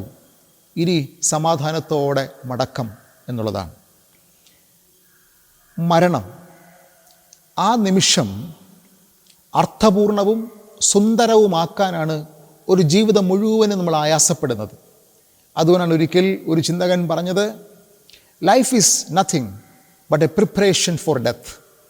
മരണത്തിന് വേണ്ടിയുള്ള ഒരുക്കമല്ലാതെ മറ്റെന്താണ് ജീവിതം എന്നുള്ളതാണ് പ്രധാനപ്പെട്ട ഒരു കാര്യം. യേശു കർത്താവ് ഈ മരണമുഖത്തിൽ പ്രാർത്ഥിക്കുന്നു: പിതാവേ, ഞാൻ എൻ്റെ ആത്മാവിനെ തൃക്കരങ്ങളിൽ സമർപ്പിക്കുന്നു. എന്തുകൊണ്ടാണ് ഈ പ്രാർത്ഥന ഈ ഒരു നിമിഷത്തിൽ ഇത്ര ഗഹനമായി മാറിയത്? എത്തേണ്ട ഇടങ്ങളെക്കുറിച്ച് വ്യക്തമായ സ്വപ്നങ്ങളും ദർശനങ്ങളും കാത്തുസൂക്ഷിച്ച വ്യക്തിത്വമാണ് ക്രിസ്തു. ക്രിസ്തുവിന് വളരെ ചെറുപ്പം മുതലേ എത്തേണ്ട ഇടങ്ങളെക്കുറിച്ചുള്ള സ്വപ്നങ്ങളും ദർശനങ്ങളും ഉണ്ടായിരുന്നു. ഉദാഹരണം, 12-ാമത്തെ വയസ്സിൽ കർത്താവ് ദൈവാലയത്തിൽ പോകുന്നു, ഉപദേഷ്ടാക്കന്മാരുടെ അടുക്കൽ ഇരിക്കുന്നുണ്ട്. അമ്മ മറിയവും യോസേപ്പും തിരിച്ചു വരുന്നു. മകനെ കാണുന്നില്ല, തിരിച്ച് മകനെ കണ്ടെത്തുന്നു. ആ സമയത്ത് മകനെ, എന്താണ് നീ ഞങ്ങളെ വിഷമപ്പെടുത്തിയത്? കർത്താവ് ഉടനെ പ്രതികരിച്ചു: ഞാൻ എൻ്റെ പിതാവിൻ്റെ സന്നിധിയിൽ ഇരിക്കേണ്ടവനാണല്ലോ. Okay, I must be in my father's business.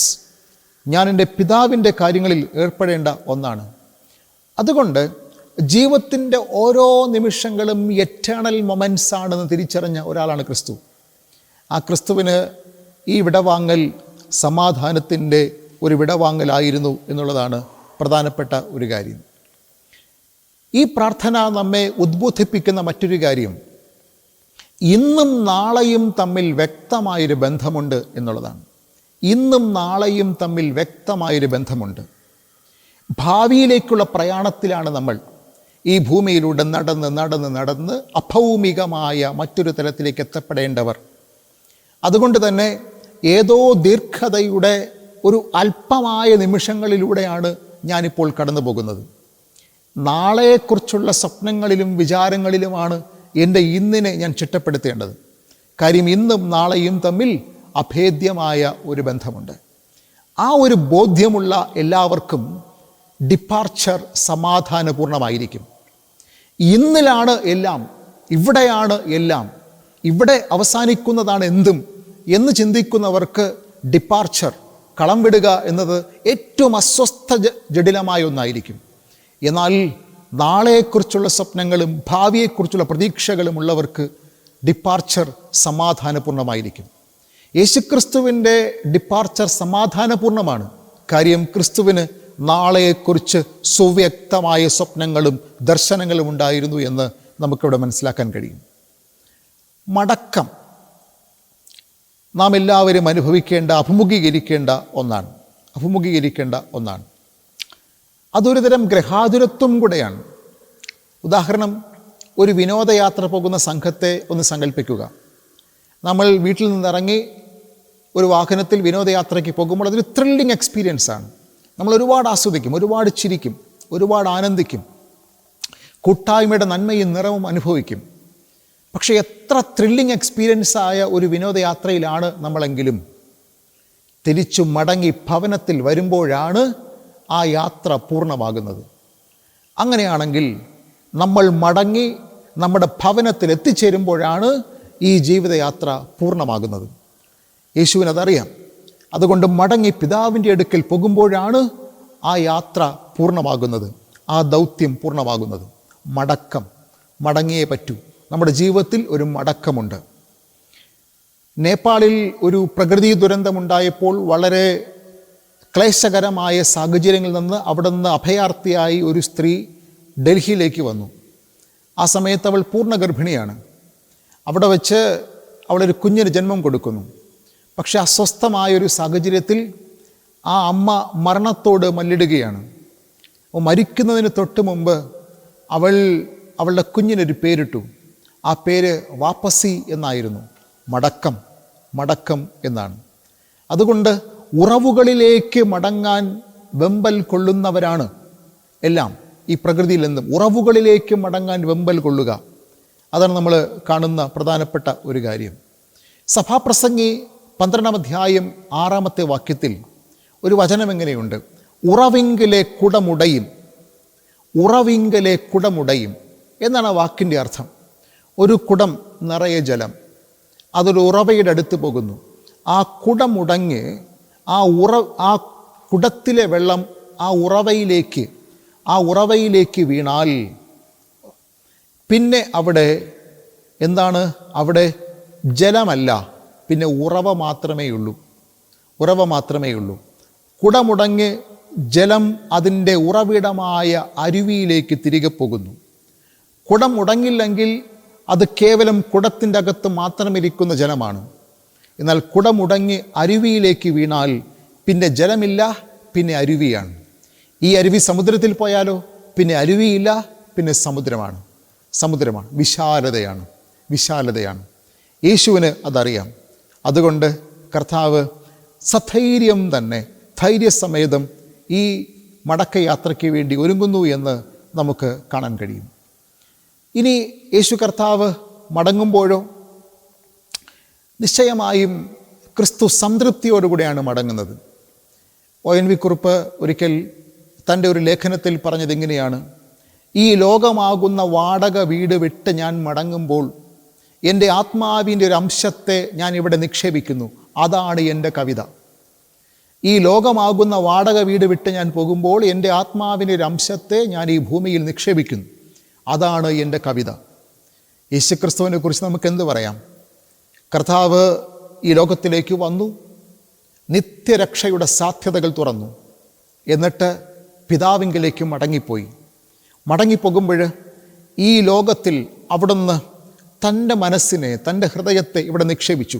അതാണ് പരിശുദ്ധാത്മാവിലൂടെ നമുക്ക് ലഭിക്കുന്നത്. നിത്യജീവൻ്റെ അവകാശം നമുക്ക് തന്നു. സ്വർഗത്തിൻ്റെ വാതിൽ തുറക്കപ്പെട്ടു. അതാണ് നമ്മൾ ക്രിസ്തുവിലൂടെ മനസ്സിലാക്കുന്ന പ്രധാനപ്പെട്ട ഒരു കാര്യം. ചില ജീവിതങ്ങളെക്കുറിച്ച് ഇങ്ങനെ പറയാറുണ്ട്, അവർ biologically living but biographically dead. Biologically living but biographically dead. യേശുക്രിസ്തു ഇന്ന് ബയോളജിക്കലി നമ്മുടെ ഒപ്പമില്ല, പക്ഷേ ബയോഗ്രഫിക്കലി ഹീസ് ലിവിങ്. അവനെന്നും ജീവിക്കുന്നു, നമുക്കൊപ്പം ജീവിക്കുന്നു. അതുകൊണ്ട് ക്രിസ്തു നമുക്ക് തന്ന അനുപമമായൊരു മാതൃക അതാണ്. ലോകമാകുന്ന വാടക വീട് വിട്ട് കർത്താവ് നിത്യസന്നിധിയിലേക്ക് ചേർക്കപ്പെട്ടു എന്നുള്ളതാണ് പ്രധാനപ്പെട്ട ഒരു കാര്യം. ഭൂമിയിലുള്ള എല്ലാറ്റിൻ്റെയും ചലനം ഒരു ഡിസെൻഡിങ് സ്ലോപ്പിലാണ്. എന്ന് പറഞ്ഞാൽ ഉയരങ്ങളിൽ നിന്ന് താഴോട്ടാണ്. ഭൂമിയിലുള്ള എല്ലാ മഴ ഉയരങ്ങളിൽ നിന്ന് താഴോട്ട്. ഒരു കല്ലെടുത്തെറിഞ്ഞാൽ അത് മുകളിൽ നിന്ന് താഴോട്ട് വരും. ഭൂമിയിലുള്ള എല്ലാത്തിൻ്റെയും ചലനം അങ്ങനെയാണ്. ഉയരങ്ങളിൽ നിന്ന് താഴോട്ടാണ് അതിൻ്റെ ചലനം. എന്നാൽ അഗ്നി അങ്ങനെയല്ല. അഗ്നിയുടെ ചലനം താഴെയെന്ന് മുകളിലോട്ടാണ്. അഗ്നി ചലിക്കുന്നത് താഴെയെന്ന് മുകളിലോട്ടാണ്. ഓക്കെ, ഏതൊരു ആത്മീക ഔന്നത്യത്തിൻ്റെയും ചലനം അതാണ്. താഴെയെന്ന് മുകളിലോട്ട്. ഉയരത്തിലുള്ളത് ചിന്തിക്കുക. വിശുദ്ധ പൗലോസ് പറയുകയാണ്, ഉയരത്തിലുള്ളത് നിങ്ങൾ ചിന്തിക്കുക, താഴെയുള്ളതല്ല. നമുക്ക് സ്വർഗീയ പൗരത്വമാണ്, ഉയരത്തിലുള്ളതാണ് ചിന്തിക്കേണ്ടത്. നമ്മുടെ ചലനം എപ്പോഴും താഴെയെന്ന് മുകളിലേക്ക്. പരിശുദ്ധാത്മ അഗ്നിയുള്ള എല്ലാവരുടെയും ചലനം താഴെയെന്ന് മുകളിലോട്ടാണ്. യേശുവിൻ്റെയും ഒരു ചലനം എങ്ങനെ? പിതാവേ, ഞാൻ എൻ്റെ ആത്മാവിനെ തൃക്കൈകളിൽ സമർപ്പിക്കുന്നു. ആ ചലനം, ആ ദർശനം താഴെയെന്ന് ഉയരങ്ങളിലേക്കുള്ള ഒരു ചലനമാണ്. പ്രിയമുള്ളവരെ, നമ്മുടെ ജീവിതത്തിലും ഈ ഒരു ചലനം, ഒരു ആത്മീക ചലനം, താഴെയെന്ന് മുകളിലോട്ടുള്ള ഒരു ആത്മീക ചലനം നമുക്ക് സാധ്യമാകട്ടെ. അങ്ങനെയാണെങ്കിൽ നമുക്കും പ്രാർത്ഥിക്കാം. സങ്കീർത്തനം 31 വാസ്തവത്തിൽ കർത്താവ് ഉച്ചരിക്കുന്നത്.